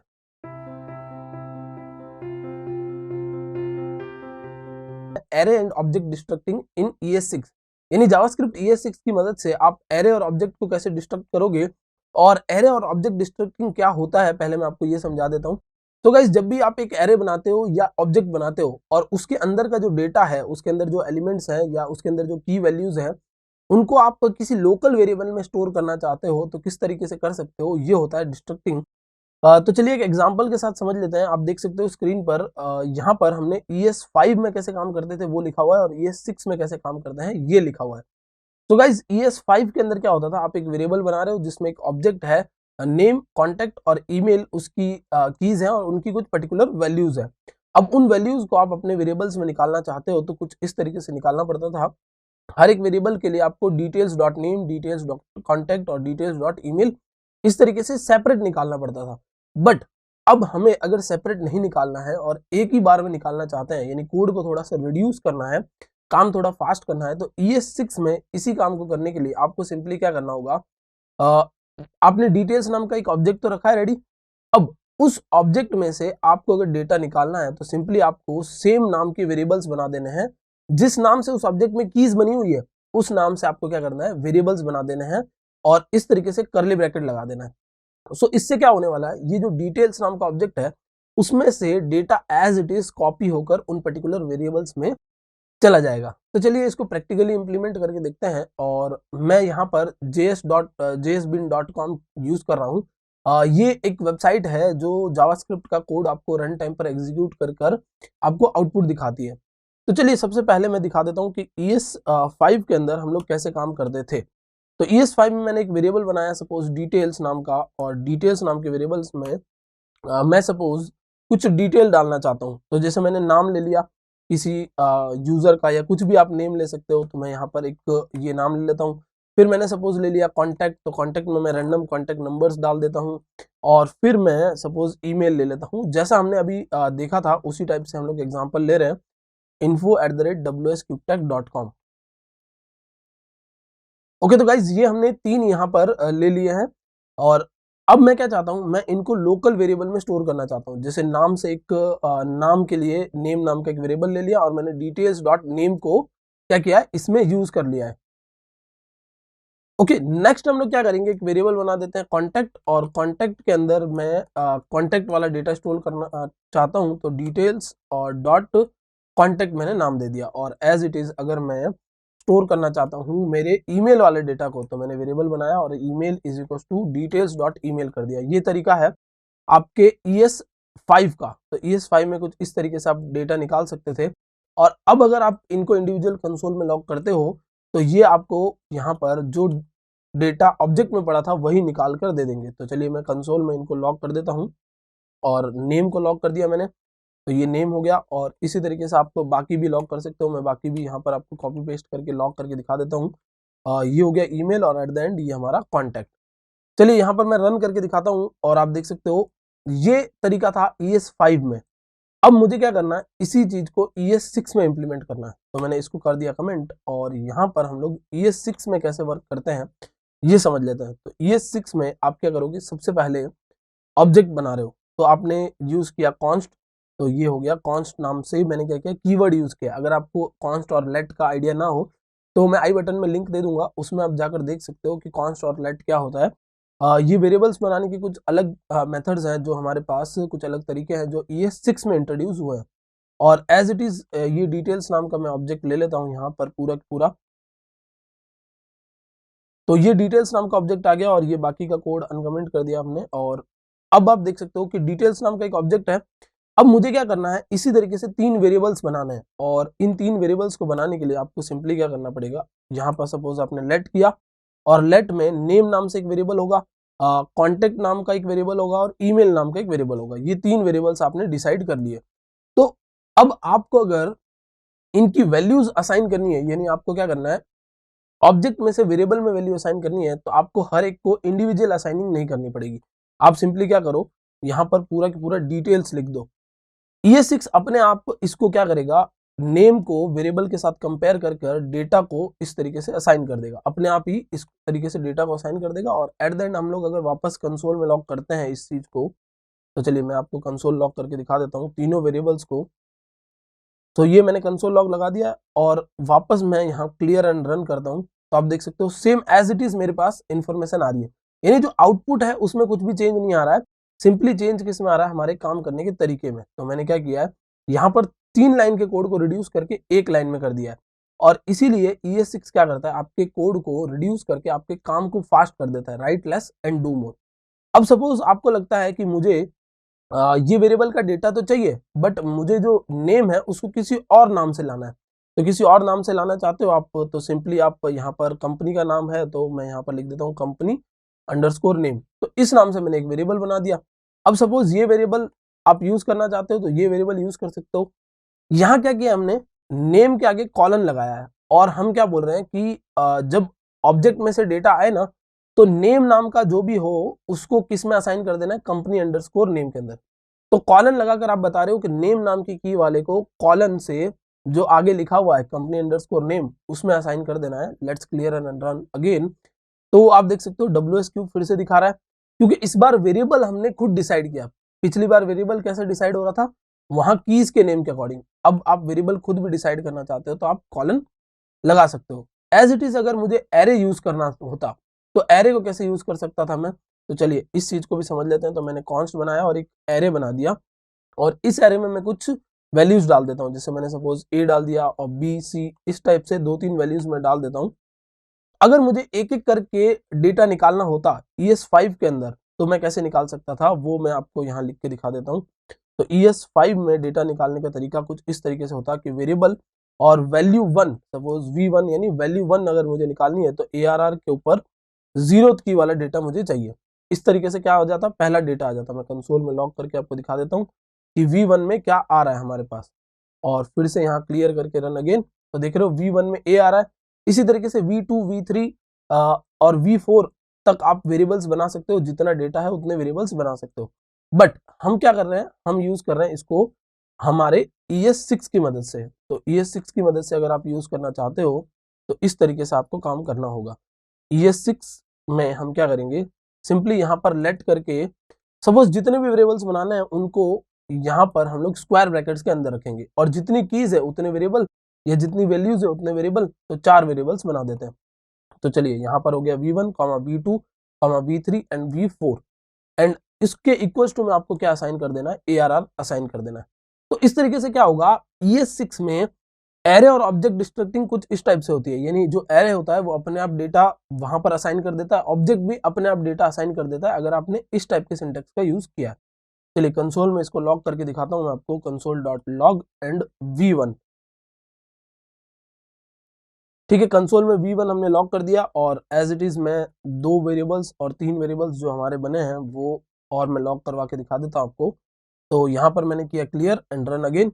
तो आप देख सकते हो ये जो आउटपुट है वो एज इट इज आएगा, मतलब आपका काम सेम ही हो रहा है बट काम करने का तरीका बदल चुका है। काम करने का तरीका थोड़ा सा मॉडर्न है, एडवांस है, और कोड रिड्यूस हो चुका है। आपको बार बार कोड लिखने की जरूरत नहीं है। 5 लाइन का कोड, 4 लाइन का कोड छोड़कर आप सिंपली 1 लाइन का कोड लिख सकते हो। इंपोर्ट और एक्सपोर्ट कीवर्ड्स कैसे वर्क करते हैं जावास्क्रिप्ट ES6 के अंदर। सो गाइज इस वीडियो में लास्ट तक बने रहिए और आपको अच्छे से ये क्लियर हो जाएगा कि इंपोर्ट एक्सपोर्ट क्यों यूज किया जाता है और क्यों इनको यूज करना इंपॉर्टेंट है। तो चलिए सबसे पहले मैं आपको बता देता हूँ इंपोर्ट और एक्सपोर्ट का एक्चुअल पर्पस क्या है। गाइज इंपोर्ट और एक्सपोर्ट जावास्क्रिप्ट एप्लीकेशन को और ज्यादा पावरफुल बनाते हैं। उसका रीजन ये है, इसकी मदद से, इंपोर्ट और एक्सपोर्ट की मदद से आप अपने कोड को सेपरेट कंपोनेंट्स में रख सकते हैं। यानी आपको सपोज अपने पेज को 5 कंपोनेंट्स में डिवाइड करना है तो 5 कंपोनेंट्स में आप अपने पेज को डिवाइड कर सकते हैं, एंड देन जब आपको जिस कंपोनेंट की जरूरत हो उस कंपोनेंट को इंपोर्ट कर कर यूज कर सकते हैं।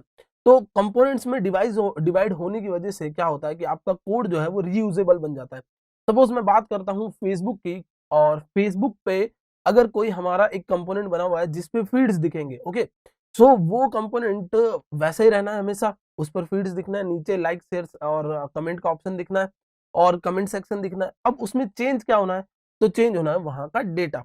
ओके, इन दैट केस वो कंपोनेंट अगर बना हुआ है कहीं और, यानी उस कंपोनेंट का एक कोड बना हुआ है, तो हर बार उस कंपोनेंट को आप इंपोर्ट करके क्या कर सकते हो, सिंपली यूज कर सकते हो।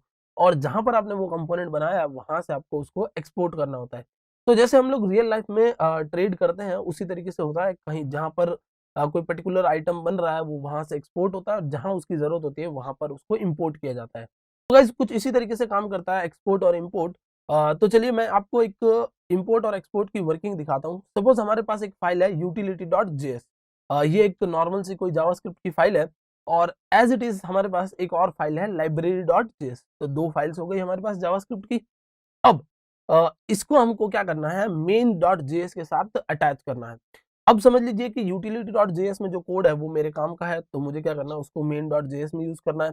एज इट इज library.js में जो कोड है वो भी मेरे कुछ काम का है, उसको भी मुझे main.js में अटैच करना है। तो मुझे क्या करना होगा, utility.js से उस कोड को एक्सपोर्ट करना होगा, देन main.js में उस कोड को इंपोर्ट करना होगा। फिर से मैं एक बार रिवाइज करके बता देता हूं आपको।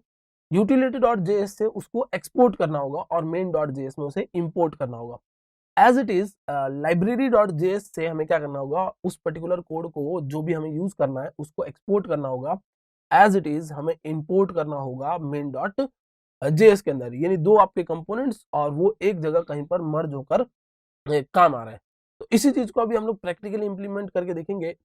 तो गाइज उससे पहले मैं आपसे एक रिक्वेस्ट करना चाहता हूँ कि सिंपली अगर आपको हमारे वीडियोस पसंद आते हैं तो आप हमारे वीडियोस को लाइक कीजिए, अपने फ्रेंड्स के साथ शेयर कीजिए और हमारे चैनल को सब्सक्राइब कीजिए। तो चलिए हम लोग चलते हैं और समझते हैं इसकी वर्किंग को। तो यहाँ पर मैंने PHP को यूज किया हुआ है, तो आप देख सकते हो index.php नाम से एक फाइल बनी हुई है। आप किसी भी अन्य अदर सर्वर को यूज कर सकते हो। utility.js और main.js मेरे पास बनी हुई है। अब मैं क्या करूंगा, मैं ये वाली फाइल पर आपको कोड को इम्प्लीमेंट करके दिखाऊंगा, मतलब जो भी मेरा काम होगा वो मैं सारा इन पर करने वाला हूँ। तो सिंपली ये जो main.js है उसको हम लोग क्या करते हैं, इधर लगा देते हैं। तो मैं स्क्रिप्ट टैग को यूज करके main.js को लगा देता हूँ। ये आपने बेसिक जावास्क्रिप्ट में सीख रखा होगा, स्क्रिप्ट टैग, और यहाँ पर आप क्या करोगे, src देकर main.js को लिंक कर दोगे। तो चलिए यहाँ पर हो जाएगा main.js, और ये JS की फाइल कहाँ पर है, जस्ट इसके पास में बनी हुई है। सो गाइस नेक्स्ट आपको क्या करना है, तो नेक्स्ट आपको type is equal to model देना है। ये आपको अच्छे से ध्यान रखना है कि आप जो JS की फाइल यूज कर रहे हो उसको टाइप इज इक्वल टू में आप क्या दोगे, मॉडल देके रखोगे। अब हमें क्या करना है, हमें इस main.js पर यूज करना है कोड को, और utility.js से कोड बनाना है। तो एक बार मैं XAMPP सर्वर को स्टार्ट कर लेता हूँ, और क्योंकि हम लोगों को एक सर्वर की जरूरत पड़ती है, हम जब कोड यहाँ से एक्सपोर्ट करके वहां पर इंपोर्ट करने वाले हैं, तो ये मैंने स्टार्ट कर लिया। और सिंपली क्या करते हैं, मैं इस फाइल को एक बार के लिए रन कर देता हूँ। ओके, तो ये मेरा टेस्टिंग नाम का एक फोल्डर है, उस पे index.js वाली index.php वाली फाइल है। तो यहाँ पर मैं लिख देता हूँ ताकि आपको पता चले कि ये पेज लोड हो चुका है। ओके गाइस, तो मैंने सिंपली एक हेलो लिखा है ताकि आप समझ सको कि ये पेज लोड हो चुका है। बाकी जितना भी हमारा काम है हम लोग कंसोल पर करके देखने वाले हैं। तो यहाँ पर मैं कंसोल ओपन कर लेता हूँ, और अब मैं क्या करूंगा, utility.js में एक फंक्शन बनाऊंगा जो मुझे main.js में चाहिए। तो यहाँ सिंपली एक फंक्शन आपको बनाना है। तो फंक्शन बनाने के लिए मैंने लास्ट एक वीडियो में एरो ऑपरेटर्स डिस्कस किए हुए, एरो से फंक्शन बनाना। तो अगर आपने वो वीडियो नहीं देखा है तो आपको मैं आई बटन में लिंक दे दूंगा, वो वीडियो आप देख सकते हैं। और हम क्या करेंगे, सिंपली एक यहाँ पर बना देंगे फंक्शन।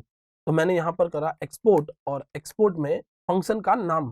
तो फंक्शन का नाम सपोज क्या है, तो मैं सपोज एडिशन के लिए एक फंक्शन बनाना चाहता हूँ। तो मैंने ऐड के लिए एक फंक्शन बनाया इक्वल्स टू, और यहाँ पर दो पैरामीटर्स भी हम लोग यूजर से लेना चाहे तो ले सकेंगे। ओके, और ये ऐड नाम का फंक्शन, और इसको मैंने करली ब्रैकेट्स लगा दिया। और साथ ही साथ आप देख सकते हो कि यहाँ पर ये एक एरर दिखा रहा है, ये एरर दिखा रहा है कि आपको कुछ डिक्लेयर करना होगा यहाँ साथ में। तो मैंने एक कॉन्स्ट ऐड करके इसका नाम रख दिया, और ये एक एरर ऑपरेटर है।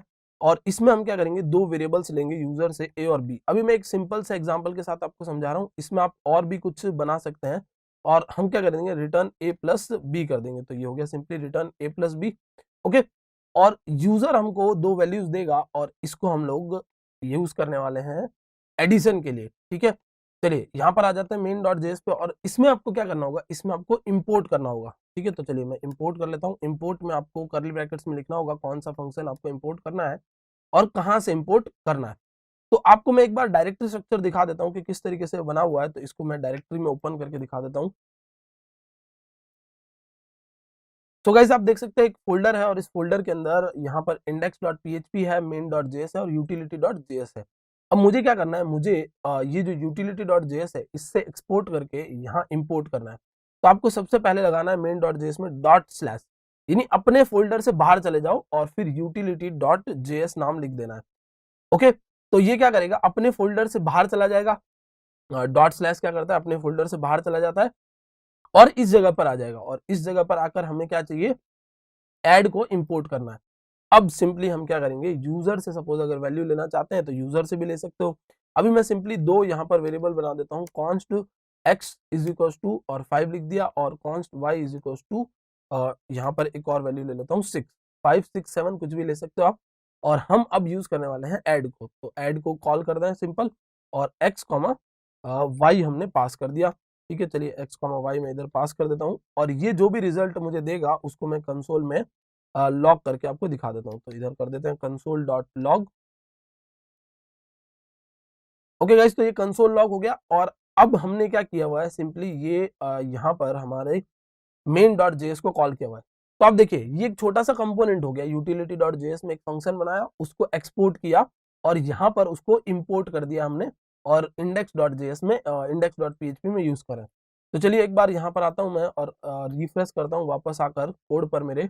तो गाइस रिफ्रेश किया मैंने, और अगर हमारा आउटपुट नहीं आ रहा है तो हम लोग एक बार चेक कर लेते हैं कि कहाँ मिस्टेक हो रखी है। यहाँ से हमने एक्सपोर्ट किया, यहाँ इंपोर्ट किया है, और यहाँ पर एक्चुअली यहाँ पर मॉड्यूल नहीं, मॉडल नहीं, मॉड्यूल लिखना होगा हमें। तो ये हो गया मॉड्यूल, और अब रिफ्रेश करने पे आप देख सकते हो ये यहाँ पर 12 दिखा रहा है। तो मैंने क्या किया, स्क्रिप्ट में type is equal to module लिखा हुआ है। तो इस मॉड्यूल के लिखने की वजह से आप किसी भी इंपोर्ट और एक्सपोर्ट को यूज कर सकते हो। तो ये गाइज हो गया हमारा एक छोटा सा एग्जांपल जिसमें मैंने इंपोर्ट और एक्सपोर्ट करके दिखाया। आप सपोज सब्ट्रैक्शन के लिए भी कोई बनाते हो तो आप यहाँ पर कॉन्स्ट लगा लीजिए, और सब्ट्रैक्शन के लिए मुझे अगर बनाना है तो मैं इस तरीके से दो नंबर्स ले सकता हूँ सेम एज इट इज, और वही वेरिएबल्स आप यूज कर सकते हो। और उन्हीं वेरिएबल्स को यूज करते हुए हम लोग क्या करना चाहते हैं, रिटर्न करना चाहते हैं a-b। तो अगर आप एरो ऑपरेटर, एरो फंक्शन को अच्छे से देखेंगे, आप उस वीडियो को रेफर करेंगे, तो यहाँ पर मैंने ये भी सिखाया कि ये जो सिंटेक्स है वो कैसे काम कर रहा है। ये एक्चुअली इसी के जैसे काम करता है, बट ये एक शॉर्ट सिंटेक्स होता है। और सिंपली आपको क्या करना होगा, इधर कॉमा सेपरेटेड सब लिखना होगा, और कंसोल में उसको भी लॉग कर देना होगा। तो कंसोल डॉट लॉग कर देते हैं हम लोग, और कंसोल डॉट लॉग में हम किसको कॉल कर देंगे, सब को कॉल कर देंगे। ओके, और दो पैरामीटर्स हम लोग यहाँ पर भी वही पास कर देते हैं, x, y जो ऊपर से मिले हमें, और x की वैल्यू 5 है, y की वैल्यू 7 है। और यहाँ पर जब मैं रिफ्रेश करूंगा तो आप देख सकते हो एक बता रहा है -2 और एक 12, एक इसको ऐड कर रहा है और एक क्या कर रहा है, सब्ट्रैक्ट कर रहा है। एक चीज जो आपको अच्छे से ध्यान रखनी है, जो शुरुआत में थोड़ी सी मिस्टेक कर दी थी हमने, वो है type is equal to module जरूर लिखा होना चाहिए, मॉडल नहीं लिखा होना चाहिए। जावास्क्रिप्ट प्रोमिसेस की, सो गाइस ES6 में एक नया फीचर इंट्रोड्यूस हुआ था जो है जावास्क्रिप्ट प्रोमिसेस, जो कि हैंडल करता है कॉल बैक्स को। तो आप कभी भी जब भी कहीं पर रिक्वेस्ट करते हो कुछ, तो प्रॉमिस जो है वो आपके उस रिक्वेस्ट को हैंडल करके कुछ कॉल बैक प्रोवाइड करता है, और किस तरीके से वर्क करता है ये हम लोग पूरा इस वीडियो में समझने वाले हैं। तो आप वीडियो को एंड तक देखते रहिएगा, और वीडियो अगर आपको पसंद आता है तो वीडियो को लाइक कीजिए, अपने फ्रेंड्स के साथ शेयर कीजिए, और चैनल को सब्सक्राइब जरूर करें। चलिए फ्रेंड्स, सबसे पहले मैं आपको ये समझा देता हूँ कि प्रोमिसेस होते क्या है। तो गाइस, जैसे आप रियल लाइफ में किसी से प्रॉमिस करते हो, उसी तरीके से प्रोग्रामिंग में भी आप एक प्रॉमिस क्रिएट करते हो, जावास्क्रिप्ट में भी आप एक प्रॉमिस क्रिएट करते हो, जिसमें आप गारंटी देते हो कि इन फ्यूचर कोई एक पर्टिकुलर टास्क है जो आप करने वाले हो। अब उसके लिए दो ही पॉसिबिलिटीज हो सकती है, या तो आप वो टास्क फुलफिल कर पाओगे या नहीं कर पाओगे। सो यहाँ पर ये state in the terms of resolve and reject कहलाता है। ओके, सो कोई प्रॉमिस है वो फुलफिल हो पाएगा या नहीं हो पाएगा, ये किस पे डिपेंड करता है, ये आने वाली सिचुएशंस पे डिपेंड करता है। ओके, तो जैसे आपने सपोज कोई प्रॉमिस बनाया कि आप दो नंबर्स को ऐड करोगे और ये रिजल्ट आएगा, ये जस्ट एक एग्जांपल के लिए है, वैसा ऐसा प्रॉमिस हम लोग क्रिएट नहीं करेंगे इन रियल लाइफ। बट आपने सपोज प्रॉमिस किया कि दो नंबर्स को ऐड किया, और ऐड करने पर इसका रिजल्ट जो है वो हमेशा 4 ही आएगा। बट अगर वो रिजल्ट 4 नहीं आता है तो वो किस पे डिपेंड करता है, इन फ्यूचर पे डिपेंड करता है, इनपुट्स पे भी डिपेंड करता है। जरूरी तो नहीं है कि हर बार आउटपुट वही आए। तो इस तरीके से जब हम लोगों को सिचुएशन बेस्ड कोई कॉल बैक करना हो, कोई कॉल बैक भेजना हो, या फिर कुछ हमको रिवर्ट बैक करना हो, तो उस केस में हम लोग जावास्क्रिप्ट प्रोमिसेस का यूज करते हैं। और 3 स्टेट्स होते हैं जावास्क्रिप्ट प्रोमिसेस के, pending, resolve and rejected. Pending वो स्टेट है जब आपने प्रॉमिस को कॉल किया उससे पहले का, रिजॉल्व वो स्टेट है जब आपका प्रॉमिस सक्सेसफुली डिलीवर हो चुका है, और रिजेक्टेड वो स्टेट है जब आपका प्रॉमिस डिलीवर नहीं हो पाया, fail to fulfil the promise. तो गाइज इसका जो वर्किंग है वो थोड़ा सा इस तरीके से है कि आप सबसे पहले एक प्रॉमिस करते हो, देन वो प्रॉमिस पेंडिंग स्टेट से या तो रिजॉल्व स्टेट में जाता है या रिजेक्टेड स्टेट में जाता है। तो पेंडिंग स्टेट से कहाँ जाएगा, या तो रिजॉल्व में जाएगा या रिजेक्टेड में जाएगा। जो रिजॉल्व स्टेट होता है वो देन से यानी देन नाम के इस फंक्शन से हैंडल किया जाता है, और कैच नाम के फंक्शन से रिजेक्टेड जो स्टेट होता है उसको हैंडल किया जाता है। और एक नेक्स्ट और स्टेट आ सकता है, हो सकता है कि आप एक प्रॉमिस से होकर किसी और प्रॉमिस पर जाओ। जैसे एक प्रॉमिस रिजॉल्व हुआ तो आप आगे किसी और प्रॉमिस पे चले गए, कोई प्रॉमिस कैच हुआ यानी कोई प्रॉमिस रिजेक्ट हुआ तो आप आगे किसी और प्रॉमिस पे चले गए। तो ये जो साइकिल है वो हो सकता है इन्फिनिट नंबर ऑफ टाइम्स चलती रहे, या हो सकता है फिक्स नंबर ऑफ टाइम्स भी चलती रहे। तो चलिए इसको इम्प्लीमेंट करके देखते हैं और चलते हैं हम लोग। तो JS बिन पर हम लोग ये चीज समझने वाले हैं। तो यहाँ पर मैं क्या करूंगा, एक प्रॉमिस क्रिएट करूंगा। ओके, तो मैं यहाँ पर एक कांस्टेंट वेरिएबल बना देता हूँ माई प्रॉमिस करके, और ये माई प्रॉमिस नाम का कांस्टेंट वेरिएबल, और यहाँ पर एक न्यू प्रॉमिस क्रिएट करूंगा। ओके, तो न्यू प्रॉमिस, और यहाँ हम लोग क्या करेंगे, कॉलबैक फंक्शन बनाएंगे इसमें। तो मैं क्या कर रहा हूँ, एरो फंक्शंस बना रहा हूँ। अगर आपको एरो फंक्शंस का आइडिया ना हो तो मैंने पिछले वीडियो में एरो फंक्शन डिस्कस कर रखा है, आप उस वीडियो को भी देख सकते हैं।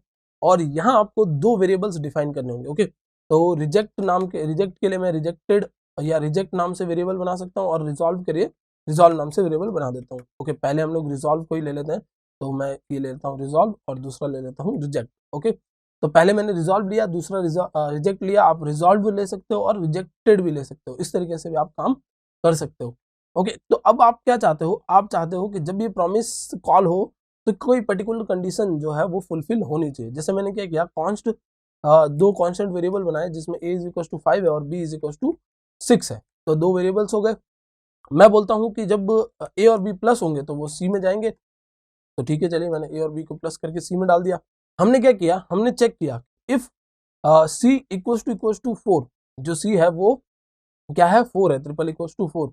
इसका मतलब a और b जब प्लस हो रहे हैं तो c क्या बन रहा है, 4 बन रहा है। इफ यस, इसका मतलब ये हमारा प्रॉमिस क्या हो गया, रिजॉल्व हो गया, वरना क्या हो गया, हमारा प्रॉमिस रिजेक्ट हो गया। ओके, ये एक छोटा सा एग्जांपल है समझने के लिए।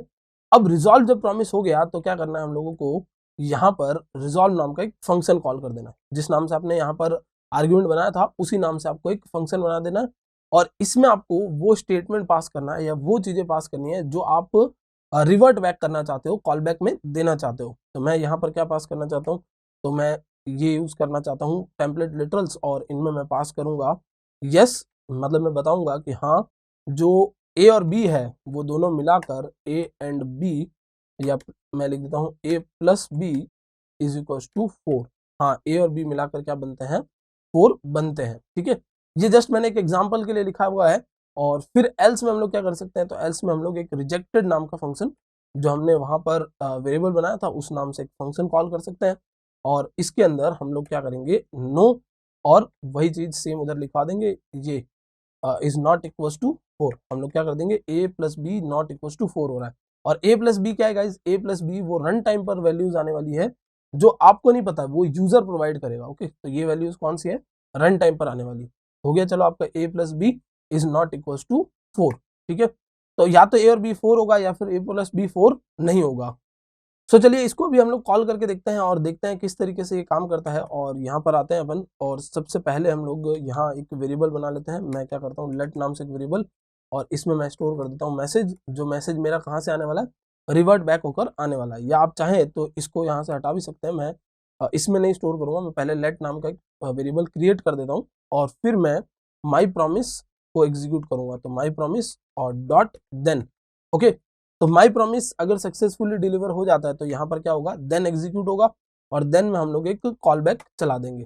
तो देन में हम लोग क्या पकड़ेंगे, ये जो मैसेज है उसको यहाँ पर लेके आएंगे। ठीक है, तो चलिए इधर चलते हैं, और देन, और यहाँ पर मैसेज के लिए मैं m नाम का वेरिएबल बना देता हूँ, और मैं क्या करूँगा, मैसेज नाम के जो मेरा वेरिएबल है उसमें m को स्टोर करवा दूंगा। ओके, तो ये मेरा मैसेज नाम का जो वेरिएबल था मैंने उसमें m स्टोर करवा दिया। ये चलिए एक हम लोग जो है इजी अप्रोच पर चले जाते हैं सीधा। मैं इसको सीधा ही कंसोल में लॉग करवा देता हूँ, ज़्यादा हम लोगों को मेहनत करने की जरूरत नहीं पड़ेगी। तो अगर प्रॉमिस फुलफिल हो जाता है देन, अगर प्रॉमिस फुलफिल नहीं हो जाता देन कैच। ओके, अगर फुलफिल नहीं हो पाता तो ये आप क्या कर रहे हो, एक एरर को कैच कर रहे हो, और एरर को कैच करने के लिए आप ERR नाम से एक वेरिएबल बना सकते हो। ओके, तो मैंने ERR नाम से वेरिएबल बना दिया और कंसोल में इसको भी लॉक कर दिया। तो मैंने ERR को यहाँ पर लॉक कर दिया। देखिए अब हमारा जो है प्रॉमिस यहाँ एग्जीक्यूट होने जा रहा है। तो जैसे ही प्रॉमिस एग्जीक्यूट होगा ये चेक करेगा कंडीशन को कि सी जो है वो a प्लस बी मिलाकर सी जो बन रहा है वो क्या 4 बन रहा है। अगर 4 बन रहा है तो रिजॉल्व हो गया, वरना क्या हो गया, रिजेक्ट हो गया। तो चलिए देखते हैं इस चीज को इम्प्लीमेंट करके हम लोग। और यहाँ पर रन पे मैंने क्लिक किया तो ये बता रहा है no 5 + 6 is not equal to 4। सही है एकदम से। चलिए इसको अगर 2 + 2 कर देता हूँ मैं, इधर मैंने क्या किया 2 and 2 कर दिया एंड रन अगेन। तो यस 2 + 2 इज इक्वल टू 4। तो ये एक छोटा सा एग्जांपल था गाइस प्रॉमिस का। प्रॉमिसेस जो है आप काफी जगह पर ऑब्जर्व करोगे, काफी ऐसे एपीआईज जो होती है वो कॉल बैक में आपको प्रॉमिसेस देती है, जिससे आप पता लगा सको कि जो आपका स्टेट है वो रिजॉल्व हुआ है कि रिजेक्ट हुआ है, या आपका जो प्रॉमिस है वो फुलफिल हो पाया है कि नहीं हो पाया। ये एक छोटा सा एग्जाम्पल था प्रॉमिस को समझने के लिए एज अ बिगनर, ताकि आप समझ पाओ कि एक्चुअल वर्किंग क्या है जावास्क्रिप्ट प्रॉमिसेस की। स्प्रेड और रेस्ट ऑपरेटर्स के बारे में गाइस, ये ES6 में न्यू इंट्रोड्यूस्ड ऑपरेटर है और किस तरीके से ये आपकी लाइफ को इजी बनाते हैं, किस तरीके से इनकी वर्किंग है और क्या इनकी नीड है, ये सब मैं इस वीडियो में बताने वाला हूँ। तो आप वीडियो को लास्ट तक जरूर देखिएगा। तो चलिए सबसे पहले समझ लेते हैं हम लोग स्प्रेड ऑपरेटर को। स्प्रेड ऑपरेटर का जो काम होता है गाइस वो सिंपल सा ये है कि वो किसी भी एरे या ऑब्जेक्ट की प्रॉपर्टीज को स्प्लिट करता है। इसका मतलब क्या है, आप एग्जांपल में देख सकते हो कि एक ओल्ड एरे बना हुआ है जिसमें वैल्यू है 1 2 3 4।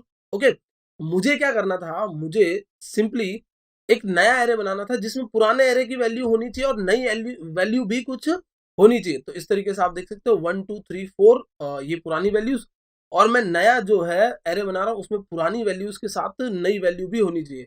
तो ये ट्रिपल डॉट जो ऑपरेटर है जिसको हम लोग रेस्ट और स्प्रेड कहते हैं अकॉर्डिंग टू इट्स वर्किंग, ये ट्रिपल डॉट ऑपरेटर मुझे यहाँ पर हेल्प कर सकता है। तो ये कैसे हेल्प करता है, सिंपली आपको क्या करना होता है, ट्रिपल डॉट उस एरे का या ऑब्जेक्ट का नाम यहाँ पर मेंशन कर देना होता है, तो वो वहां से यहाँ कॉपी करके डेटा लेकर आ जाता है। तो ये काम है स्प्रेड का। और इसी तरीके से हमारे पास रेस्ट ऑपरेटर भी है। तो मैं आपको रेस्ट भी समझा देता हूँ, फिर दोनों को प्रैक्टिकली इंप्लीमेंट करके देखेंगे। सो गाइज, जो रेस्ट ऑपरेटर होता है उसका काम है किसी भी फंक्शन में लिस्ट ऑफ आर्ग्यूमेंट्स को एरे में कन्वर्ट करना। या फिर आप इस तरीके से समझ सकते हैं, अगर आप कोई एक ऐसा फंक्शन बना रहे हैं जो कुछ नंबर्स का सम निकालेगा, ओके, और नंबर्स कितने होंगे ये आपको पता ही नहीं, यानी आप यूजर को ये डिसाइड करने का मौका दोगे कि वो रन टाइम पर कितने भी नंबर्स डाल सके। उस केस में आपको क्या चाहिए, एक ऐसा ऑपरेटर चाहिए जो इन्फिनिट नंबर ऑफ आर्ग्यूमेंट्स लेने में आपकी हेल्प करे। तो इसी चीज के लिए काम आता है रेस्ट ऑपरेटर। तो गाइस, ऑपरेटर तो वही है ट्रिपल डॉट, बट इसके वर्किंग की वजह से इसको स्प्रेड और रेस्ट कहा जाता है। स्प्रेड तब कहा जाता है जब ये एलिमेंट्स को, एरे के एलिमेंट्स को या ऑब्जेक्ट्स को स्प्लिट अप करता है और मर्ज करता है, जब उसको रेस्ट कहा जाता है। तो गाइज, मैं आपको अभी प्रैक्टिकली इंप्लीमेंट करके दिखाऊंगा। jsbin.com पर हम लोग यूज करेंगे। तो गाइज, जब तक मैं स्क्रीन स्विच करता हूं तब तक आप चैनल को कर लीजिए सब्सक्राइब, वीडियो को लाइक करके शेयर कर लीजिए। सो गाइज, यहाँ पर हम लोग समझने वाले हैं इस पूरे कंसेप्ट को। तो सबसे पहले मैं आपको स्प्रेड समझा देता हूँ। स्प्रेड ऑपरेटर जो है इसको हम लोग समझ लेते हैं। तो मैंने क्या किया, यहाँ पर कॉन्स्ट एक एरे बनाया, और सपोज ये मेरा हो गया ओल्ड एरे, जो हमने एग्जांपल लिया था उसी तरीके से ले लेते हैं ओल्ड एरे। और ओल्ड एरे में मैंने 1 2 3 4 5 यहाँ तक की वैल्यूज ले ली। अब मुझे क्या करना है, एक नया एरे बनाना है, और नया एरे के अंदर यहाँ पर जो न्यू एरे है उसमें पुराने एरे की वैल्यू न्यू एरे लिखना पड़ेगा। Actually new is a reserved word in JavaScript, so you can not use it. तो old array and new array. Okay guys, तो जो न्यू एरे आप बना रहे हो उसमें आपको ओल्ड एरे का भी डेटा चाहिए। सो ES6 से पहले आप किस तरीके से इस चीज को कर सकते थे, तो ES6 से पहले करने के लिए आपको क्या करना पड़ता था, आपको सिंपली इस एरे के हर एक की पर पहले पुराना वाला डेटा रखना पड़ता था, पूरीज का लूप चलाकर या कोई भी लूप चलाकर आपको ये वाला डेटा पुरान पहले कीज पर रखना पड़ता था, फिर नया डेटा ऐड करना पड़ता था। बट वो कोड काफी लेंथी भी होता था। उस कोड को रिड्यूस कर सिंपली आप लोगों को क्या करना है, डॉट डॉट डॉट और उस ओल्ड एरे का नाम यहाँ पर लिख देना, और कॉमा सेपरेटेड जो नई वैल्यूज डालना चाहते हो वो डाल सकते हो।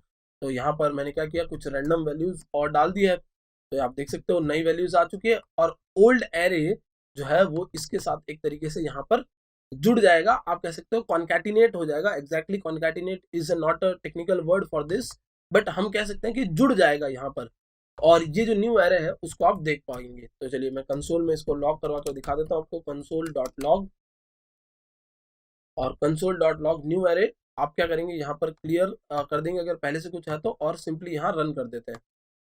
तो गाइज यहाँ पर रन पे क्लिक किया मैंने, और आप देख सकते हो जैसे ही रन पर क्लिक करेंगे ये हमारे पास इसका जो है आउटपुट आ चुका है। तो पुराना एरे जो भी था उसमें नया एरे जुड़ चुका है। तो पुराने एरे में 1 to 5 वैल्यूज थी और यहाँ पर 6 to 10 वैल्यूज है, वो पूरा जुड़कर 1 to 10 वैल्यूज बन चुकी है। अब सपोज आप क्या चाहते हो, आप चाहते हो कि न्यू एरे के अंदर आगे कुछ और डेटा भी रहे, तो सिंपली आप आगे और डेटा डाल दीजिए। जहां जिस जगह पर आप इसको प्लेस करेंगे उस जगह पर ये अपनी नई वैल्यूज को क्रिएट कर लेगा। सपोज मैंने यहाँ ABC के बाद इसको प्लेस किया and I will run again, तो आप देख सकते हो पुराना कुछ इस टाइप का था और ये नया कुछ इस टाइप से दिखा रहा है, यानी ABC फिर 1 to 5 जुड़ा है, फिर 6 to 10 जुड़ चुका है। तो इसने आपके काम को आसान कर दिया, आपके जो लाइन ऑफ कोड थे उनको बहुत ज्यादा कम कर दिया। यहाँ पर अगर आप एरे चलाते, एरे को इरिटरेट करते, देन एक एक एलिमेंट निकाल कर रखते तो आपका काफी टाइम जाता, काफी लेंदी कोड होता। तो गाइज ये तो है हमारा स्प्रेड ऑपरेटर। अब इसी तरीके से मैं क्या करूंगा, यहाँ पर रेस्ट ऑपरेटर भी आपको समझाऊंगा। तो चलिए गाइज हम लोग अभी रेस्ट ऑपरेटर को समझ लेते हैं। रेस्ट में हमें क्या करना होगा, सो सिंपली रेस्ट के लिए हमें एक फंक्शन चाहिए। रेस्ट को समझने के लिए हमें एक फंक्शन चाहिए। तो मैं कॉन्स्ट नाम से एक फंक्शन बना देता हूँ, सम। ओके, कॉन्स्ट सम मतलब ये फंक्शन क्या करेगा, सम अप करेगा वैल्यूज को। और एरो फंक्शन का यूज कर रहा हूँ। अगर आपको एरो फंक्शन के बारे में बिल्कुल आइडिया ना हो तो मैं आई बटन में आपको एक लिंक दे दूंगा, उससे आप समझ सकते हैं। तो चलिए मैंने क्या किया, यहाँ पर 3-4 आर्ग्यूमेंट्स ले लिए। ओके, और ये जो मेरा ऑपरेटर है, ये जो मेरा फंक्शन है उसका काम क्या है, सिंपली इस फंक्शन का काम है a plus b plus c plus d को रिटर्न करना। ओके, तो गाइज ये इन चारों को सम अप करके रिटर्न कर देगा, और मैं कंसोल में इधर लॉक करके दिखा देता हूँ कि कैसे ये रिटर्न कर रहा है। तो सम किया मैंने, और मुझे 4 आर्ग्यूमेंट्स यहाँ पर पास करने पड़ेंगे तभी ये रिटर्न कर पाएगा। तो मैं यहाँ पर रन करके दिखाता हूँ आपको, और आप देख रहे हो ये 10 जो आ रहा है वो इनका सम आ रहा है। ओके, अब मेरे पास एकदम से एक वैल्यू बढ़ी, या 2 वैल्यूज बढ़ी, या 3 वैल्यूज बढ़ी। तो इन वैल्यूज को हैंडल कैसे करना है, इन वैल्यूज को ये तो हैंडल कर नहीं पाएगा क्योंकि आपने तो इसको सिर्फ 4 वैल्यूज के लिए बनाया था। तो इस केस में आता है रेस्ट ऑपरेटर। ओके, तो गाइज इस चीज को समझने के लिए मैं ये पूरा वापस हटा देता हूँ कोड। और रेस्ट ऑपरेटर में आपको क्या करना है, यूजर से इन्फिनिट नंबर ऑफ वेरिएबल्स या इन्फिनिट नंबर ऑफ इनपुट्स लेना है। तो आपको डॉट डॉट डॉट लगाकर कोई भी एक एरे का नाम बना देना होगा। जैसे मैंने क्या कर दिया, नंबर्स बना दिया। ओके, तो इसमें क्या होगा, आपके पास इन्फिनिट नंबर ऑफ आर्ग्यूमेंट्स लेने की कैपेसिटी आ जाएगी। तो आप यहाँ पर कितने भी आर्ग्यूमेंट्स आप पास कर पाएंगे। और मैं इसी के अंदर आपको कंसोल डॉट लॉग करके ये नंबर्स दिखा देता हूँ ताकि आपको पता चल जाए कि किस तरीके से ये हैंडल कर रहा है। और सम को कॉल करते हुए मैं इन्फिनिट नंबर ऑफ वेरिएबल्स तो नहीं डाल सकता, अभी नंबर्स नहीं डाल सकता, इसलिए मैं कुछ लिमिटेड डालकर आपको दिखाता हूँ एक बार, फिर इनको हम और इंक्रीज करेंगे। तो मैंने यहाँ पर डाला, तो आप देख सकते हो ये सेकंड जो आपका एरे दिख रहा है ये कंसोल लॉग की वजह से दिख रहा है, और ये 1 to 10 की काउंटिंग दिख रही है। मैं एक बार इसको कमेंट कर देता हूँ ताकि आप लोगों को कंफ्यूजन ना हो। और वापस रन करने पे आप देख रहे हो 1 to 10 की काउंटिंग ये यहाँ से आ रही है, मतलब ये पूरा के पूरा एरे आपके पास आ रहा है, अंदर आपके पास क्या आ रहा है, एरे आ रहा है। तो चलिए अगर मुझे इसका सम अप करना है तो मैं कैसे कर सकता हूँ, इस चीज के लिए आपको थोड़ा सा फॉर ईच लूप का आइडिया होना चाहिए, क्योंकि मैं यहाँ फॉर ईच लूप यूज करने वाला हूँ। तो चलिए सबसे पहले मैं क्या करूंगा, let total is equal to 0। Total जो मुझे रिटर्न करना है बाद में उसको मैंने 0 माना है। और मैं सिंपली यहाँ पर क्या करूंगा, नंबर्स, जो नंबर्स वाला मेरा एरे आया, अभी आपने देखा नंबर्स क्या एक एरे है, और डॉट फॉर ईच चलाऊंगा। फॉर ईच के अंदर क्या करना पड़ता है, हमको एक फंक्शन पास करना होता है। तो चलिए यहाँ पर भी एक फंक्शन बना देता हूँ मैं, और इस फंक्शन में हम लोग बताते हैं कि क्या काम करना है ईच टाइम। ईच टाइम यानी जितने भी नंबर्स हैं उतनी बार ये लूप चलेगा और उतनी बार ये कुछ काम करेगा। और मैं यहाँ पर नंबर के लिए ले लेता हूँ n। तो पहला पैरामीटर यहाँ पर आपको n लेना होता है, या फिर आप कुछ भी ले सकते हो, ABCD XYZ कुछ भी ले सकते हो, बट नंबर्स नहीं लेना है वापस, ठीक है। तो मैंने n ले लिया, और n को यूज करते हुए मैं क्या बोल रहा हूँ, मैं बोल रहा हूँ कि जो टोटल वाला वेरिएबल है ना उसके अंदर प्लस इक्वल्स टू, यानी एड एन असाइन करना है किसको, n को, एड एन असाइन करना है किसको, n को। तो गाइज यहाँ पर n क्या आएगा, पहली बार में 1 आएगा, तो 0 के साथ 1 प्लस होके 1 बन जाएगा। फिर 2 आएगा तो 2 + 1 3 हो जाएगा। फिर 3 आएगा तो ये 3 + 3 6 हो जाएगा। फिर 4 10। इस तरीके से ये टोटल जो है वो इंक्रीज होता जाएगा, और एट द एंड हम लोग यहाँ पर कंसोल में लॉक करवा कर देख लेते हैं। आप चाहे तो रिटर्न स्टेटमेंट भी लगा सकते हैं, मैंने कंसोल में लॉक कर दिया टोटल को। ओके, और अब मैं इसको क्लियर एंड रन अगेन करता हूँ तो आप देख सकते हो ये 55 दिखा रहा है। अब सपोज मैंने क्या किया, यहाँ पर कुछ वैल्यूज बढ़ाई, तो मैंने यहाँ पर 11 12, ऐसा जरूरी नहीं है कि आप पूरी काउंटिंग ही लो, जस्ट मैं तो एक सीरीज फॉलो करते हुए काउंट ले रहा हूँ। आप देख सकते हो 91 आ रहा है। अब सपोज आप यहाँ पर कोई और वैल्यू देना चाहते हो तो आप 10 भी दे सकते हो, बीच में कोई भी वैल्यू दे सकते हो। ये ऐसा नहीं कहता कि आप यहाँ पर सीरीज दो। ओके, और आपके अभी ज्यादा आर्ग्यूमेंट्स थे, अब कभी हो सकता है कि आपको कम आर्ग्यूमेंट्स देने हो तो आप कम आर्ग्यूमेंट्स दे सकते हो। तो ये देखिए मैंने कम कर दिया आर्ग्यूमेंट्स, रन अगेन, तो ये 6 दिखा रहा है। सो इसका काम क्या है, इसका काम है इन्फिनिट नंबर ऑफ आर्ग्यूमेंट्स लेना। और ये आपको कहाँ कहाँ काम आ सकता है, तो सपोज आप कहीं पर मैक्स या मिनिमम निकाल रहे हो तो आपको पता ही नहीं है कि कितनी वैल्यूज आने वाली है, कितनी वैल्यूज मैक्सिमम या मिनिमम के लिए आने वाली है, तो आप इस तरीके से रेस्ट ऑपरेटर का यूज कर सकते हो जो इन्फिनिट नंबर ऑफ वैल्यूज ले सकता है और उन पर क्या कर सकता है, आपके लिए कैलकुलेशन परफॉर्म कर सकता है। एरे मैप मेथड के बारे में, सो गाइस एरे को मैप करने के लिए एरे मैप मेथड बनाया गया है। ES6 में एक न्यू इंट्रोड्यूस्ड मेथड है। आइए देखते हैं कि ये कैसे काम करता है। सो गाइस एरे का ये जो मैप मेथड है उसका काम क्या है, उसका काम है एक न्यू एरे को प्रोड्यूस करना, एक न्यू एरे बनाना। किस तरह बनाता है ये न्यू एरे, तो जो पुराना एरे है उस एरे पर कुछ छोटे मोटे मैनिपुलेशंस करना, हो सकता है कुछ ऑपरेशंस परफॉर्म करना, और उन ऑपरेशंस को परफॉर्म करके क्या करेगा, एक नए एरे में डाल देगा। जैसे यहाँ पर एक एग्जांपल देख सकते हो आप, ये क्या करेगा 1 4 9 और 16 पर 2 से मल्टीप्लाई करके उनको नए एरे में डाल देगा। तो 1 को 2 से मल्टीप्लाई करेगा तो 2 बन जाएगा, 4 को 2 से करेगा तो 8 बन जाएगा, 9 को 2 से करेगा तो 18 बन जाएगा। इस तरीके से कोई भी आप ऑपरेशन करवा कर एक नया एरे बना सकते हो। और मैप क्या करता है, हर एक एलिमेंट के लिए एक बार एक लूप चलाता है। तो चलिए इस चीज को समझते हैं हम लोग प्रैक्टिकली, और मैं क्या करूंगा, तो चलिए यहाँ पर एक एरे बना लेते हैं। तो कॉन्स्ट और कोर्सेज का मैं एक एरे बनाने वाला हूँ, और ये कोर्सेज का जो एरे है इसमें कुछ कोर्सेज डाल देते हैं। जैसे मैंने डाल दिया PHP, फिर मैंने डाल दिया React JS, और फिर मैं यहाँ पर डाल देता हूँ Angular JS, ये Angular डाल दिया मैंने। और फिर यहाँ पर मैंने डाल दिया सिंपली जावास्क्रिप्ट। और इस तरीके से हम लोगों ने क्या किया है, कुछ 4 एलिमेंट्स लिए हैं एक एरे के अंदर। आप चाहो तो कोई भी एक एरे ले सकते हो। देन मुझे क्या करना है, मुझे इन सभी एलिमेंट्स को एक लिस्ट में कन्वर्ट करना है। ओके, तो लिस्ट के एक एरे में कन्वर्ट करने के लिए, यानी आपने जो HTML टैग्स देखे हैं उसमें UL एलाइड जो टैग्स होते हैं उसको यूज करना है हमको। तो मैं क्या करूंगा, यहाँ पर एक नया एरे बनाऊंगा और न्यू कोर्सेस करके इस तरीके से इसका नाम रख देता हूँ।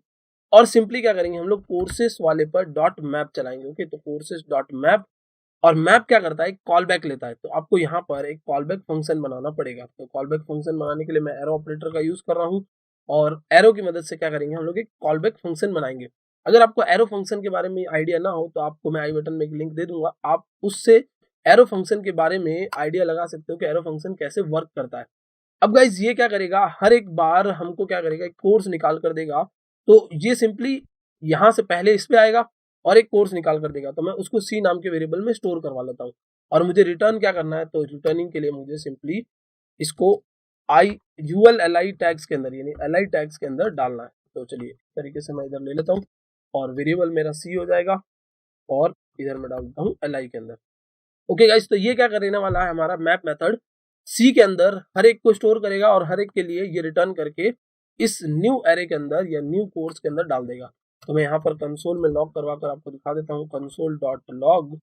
और कंसोल डॉट लॉग में हम लोग क्या करते हैं, इधर कोर्सेज फेच करवा देते हैं, और सिमिलरली इधर न्यू कोर्सेज जो मैंने बनाया है एरे उसको फेच करवा देते हैं। तो न्यू कोर्सेज, और अब इसको देखते हैं कि ये किस तरीके का आउटपुट दे रहा है। तो यहाँ पर मैंने रिफ्रेश किया, और आप देख सकते हो पहला ये एरे है जिसमें PHP, React JS, Angular और जावास्क्रिप्ट लिखा हुआ है। और सेकंड जो मेरा एरे है उसके अंदर ये हर एक के अंदर LI टैग लगा हुआ है। सो गाइज इस तरीके से आप और भी कोई एग्जांपल ले सकते हो। सिंपली मैं इसको एक बार कमेंट कर देता हूँ, और मैं एक कांस्टेंट बना देता हूँ सीरीज का। ओके, तो ये हो गया मेरा एक कांस्टेंट सीरीज का, और उसमें 1 2 3 4 मैं 10 तक की पूरी काउंटिंग ले लेता हूँ। और अब मैं क्या चाहता हूँ, मैं चाहता हूँ कि ये काउंटिंग जो है वो टेबल में कन्वर्ट हो जाए। तो यूजर मुझे सपोज कोई भी एक नंबर देगा, तो यूजर ने एक नंबर दिया, तो नंबर दे दिया यूजर ने 5, और 5 की टेबल प्रिंट करवानी है। तो बहुत आसान सा है, आप क्या करोगे, एक नया एरे बना दोगे इधर। तो कॉन्स्ट और टेबल नाम का एक एरे बना देता हूँ मैं, इस पे क्या करूंगा, सीरीज डॉट मैप करवा दूंगा। यानी जो सीरीज मेरी है उसको मैप करूंगा, और मैप करते टाइम हम क्या करेंगे, एरो का यूज करने वाले हैं। तो ये एरो फंक्शन हो गया, और एरो फंक्शन में आप क्या करोगे, एक सिंपल सा एक आर्ग्यूमेंट लोगे। तो आपने क्या किया, सीरीज में से एक नंबर आया तो आपने उसको s मान लिया, और रिटर्निंग के लिए आप क्या चाहते हो, तो उसको 5 से मल्टीप्लाई करके रिटर्न करना चाहते हो। तो सीरीज इंटू 5 यानी जो नंबर में स्टोर है उसको मल्टीप्लाई। अब हो सकता है कि वो कुछ और भी हो। अब गाइस ये तरीका है, जब आप सिंगल वैल्यू रिटर्न करना चाहते हो तब आपको रिटर्न स्टेटमेंट लगाने की और कर्ली ब्रैकेट्स लगाने की जरूरत नहीं पड़ती है। तो यहाँ पर यूजर ने 5 डाला था, तो ये क्या हो जाएगा, टेबल प्रिंट हो जाएगी किसकी, 5 की। ओके, तो इधर कंसोल में लॉग करके देख लेते हैं, कंसोल डॉट लॉग, और टेबल में यहाँ पर प्रिंट कर देता हूँ। तो चलिए रिफ्रेश किया मैंने, और आप देख सकते हो ये पूरी की पूरी मेरे पास 5 की टेबल आ चुकी है। अब मैं यहाँ पर अगर 15 करके रिफ्रेश करूंगा तो ये क्या करेगा, सिंपली 15 की टेबल देगा। तो इस तरीके से आप एरे मैप का यूज कर सकते हो। तो गाइस एक बार फिर से मैं आपको रिवाइज करवा देता हूँ। ये जो मैप मेथड है उसका सिंपल सा काम है कि एरे के हर एक एलिमेंट को उठाना, उस पर कुछ ऑपरेशन परफॉर्म करके एक नए एरे में डाल देना।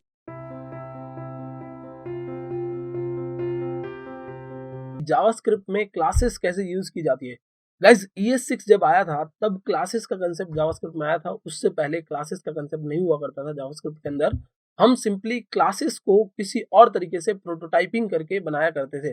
तो जावास्क्रिप्ट ने क्या किया, या ES6 की बात कर लीजिए, ES6 ने क्या किया, क्लास नाम का एक कीवर्ड दे दिया।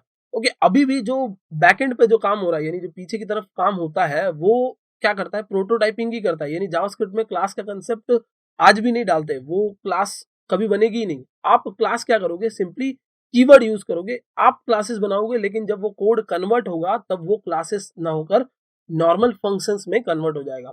तो इतना हम लोग पीछे की वर्किंग पर नहीं जाते हैं। अभी हम लोग इस वीडियो में बेसिक सा ये समझते हैं कि क्लास कैसे बनाई जाती है जावास्क्रिप्ट के अंदर।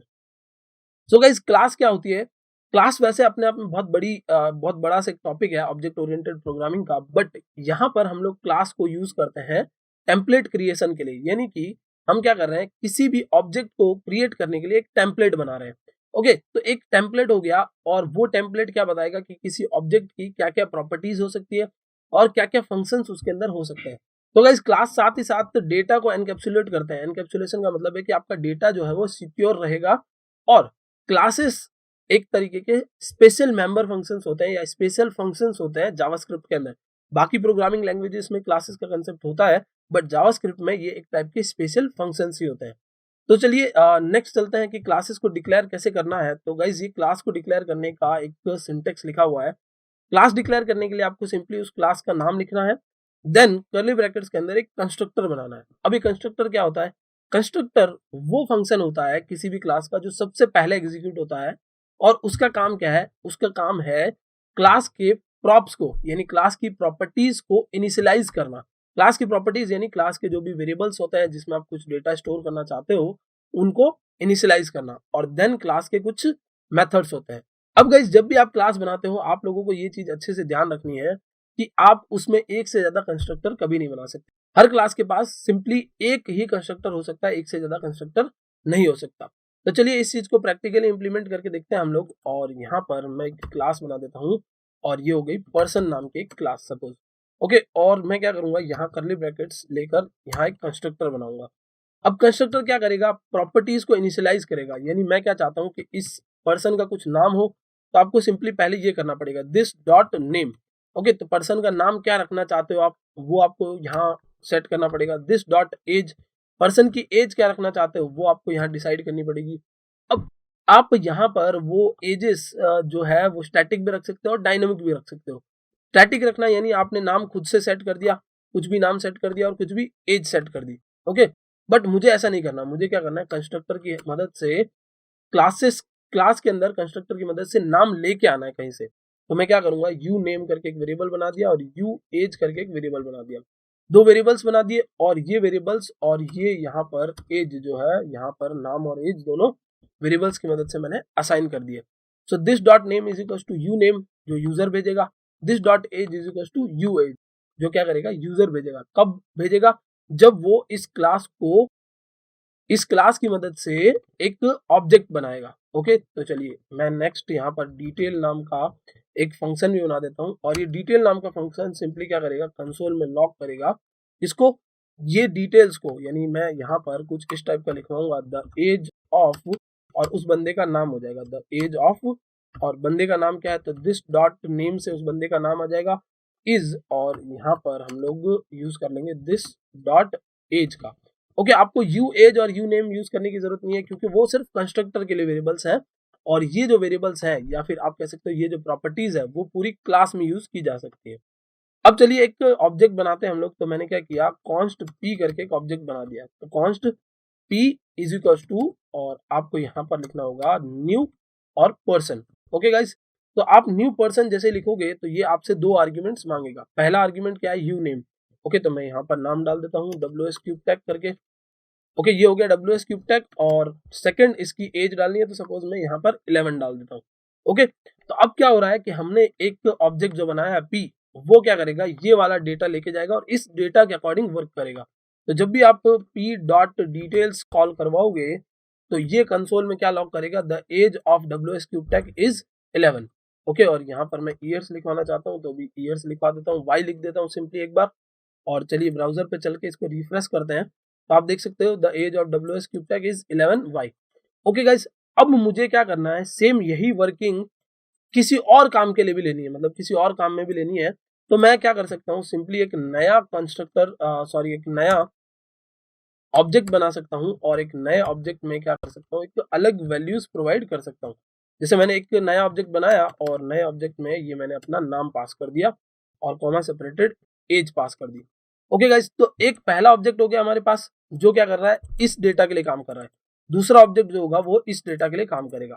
तो आप देख रहे हो कि हम लोगों ने फंक्शंस या वर्किंग एक ही बार बनाई, बस उनके ऑब्जेक्ट बना बनाकर हम लोग रीयूज कर रहे हैं, और इसीलिए क्लास को कहा जाता है कि ये ऑब्जेक्ट का टेम्पलेट होता है।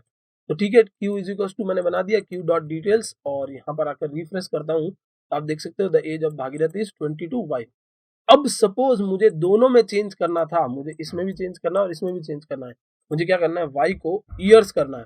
तो सिंपली एक जगह पर आपने चेंज किया और वो सारी जगहों पर रिफ्लेक्ट करेगा जितने भी आप ऑब्जेक्ट्स बनाओगे। तो अगर आपको कोई नया ऑब्जेक्ट और बनाना है तो आप एक नया ऑब्जेक्ट और बना दीजिए। तो मैंने ए नाम से एक ऑब्जेक्ट बना दिया और पर्सन, और सिंपली मैं कुछ भी असाइन किए बिना, कुछ भी वैल्यूज डाले बिना ही उसको कॉल कर रहा हूँ। तो देखिए क्या होता है इस केस में, रिफ्रेश किया, the age of undefined is undefined year. मतलब अगर आप यहाँ पर कोई आर्ग्यूमेंट पास नहीं कर सकते हो या आप आर्ग्यूमेंट पास नहीं करते हो तो वो बाय डिफॉल्ट वैल्यूज क्या ले लेगा, अनडिफाइंड ले लेगा, एक एरर नहीं क्रिएट करेगा, अनडिफाइंड ये अपने आप इधर सेट हो जाएगा। सो आई होप गाइस ये क्लास का कंसेप्ट आपको अच्छे से समझ में आ गया होगा। That's it for this video, thank you so much for watching.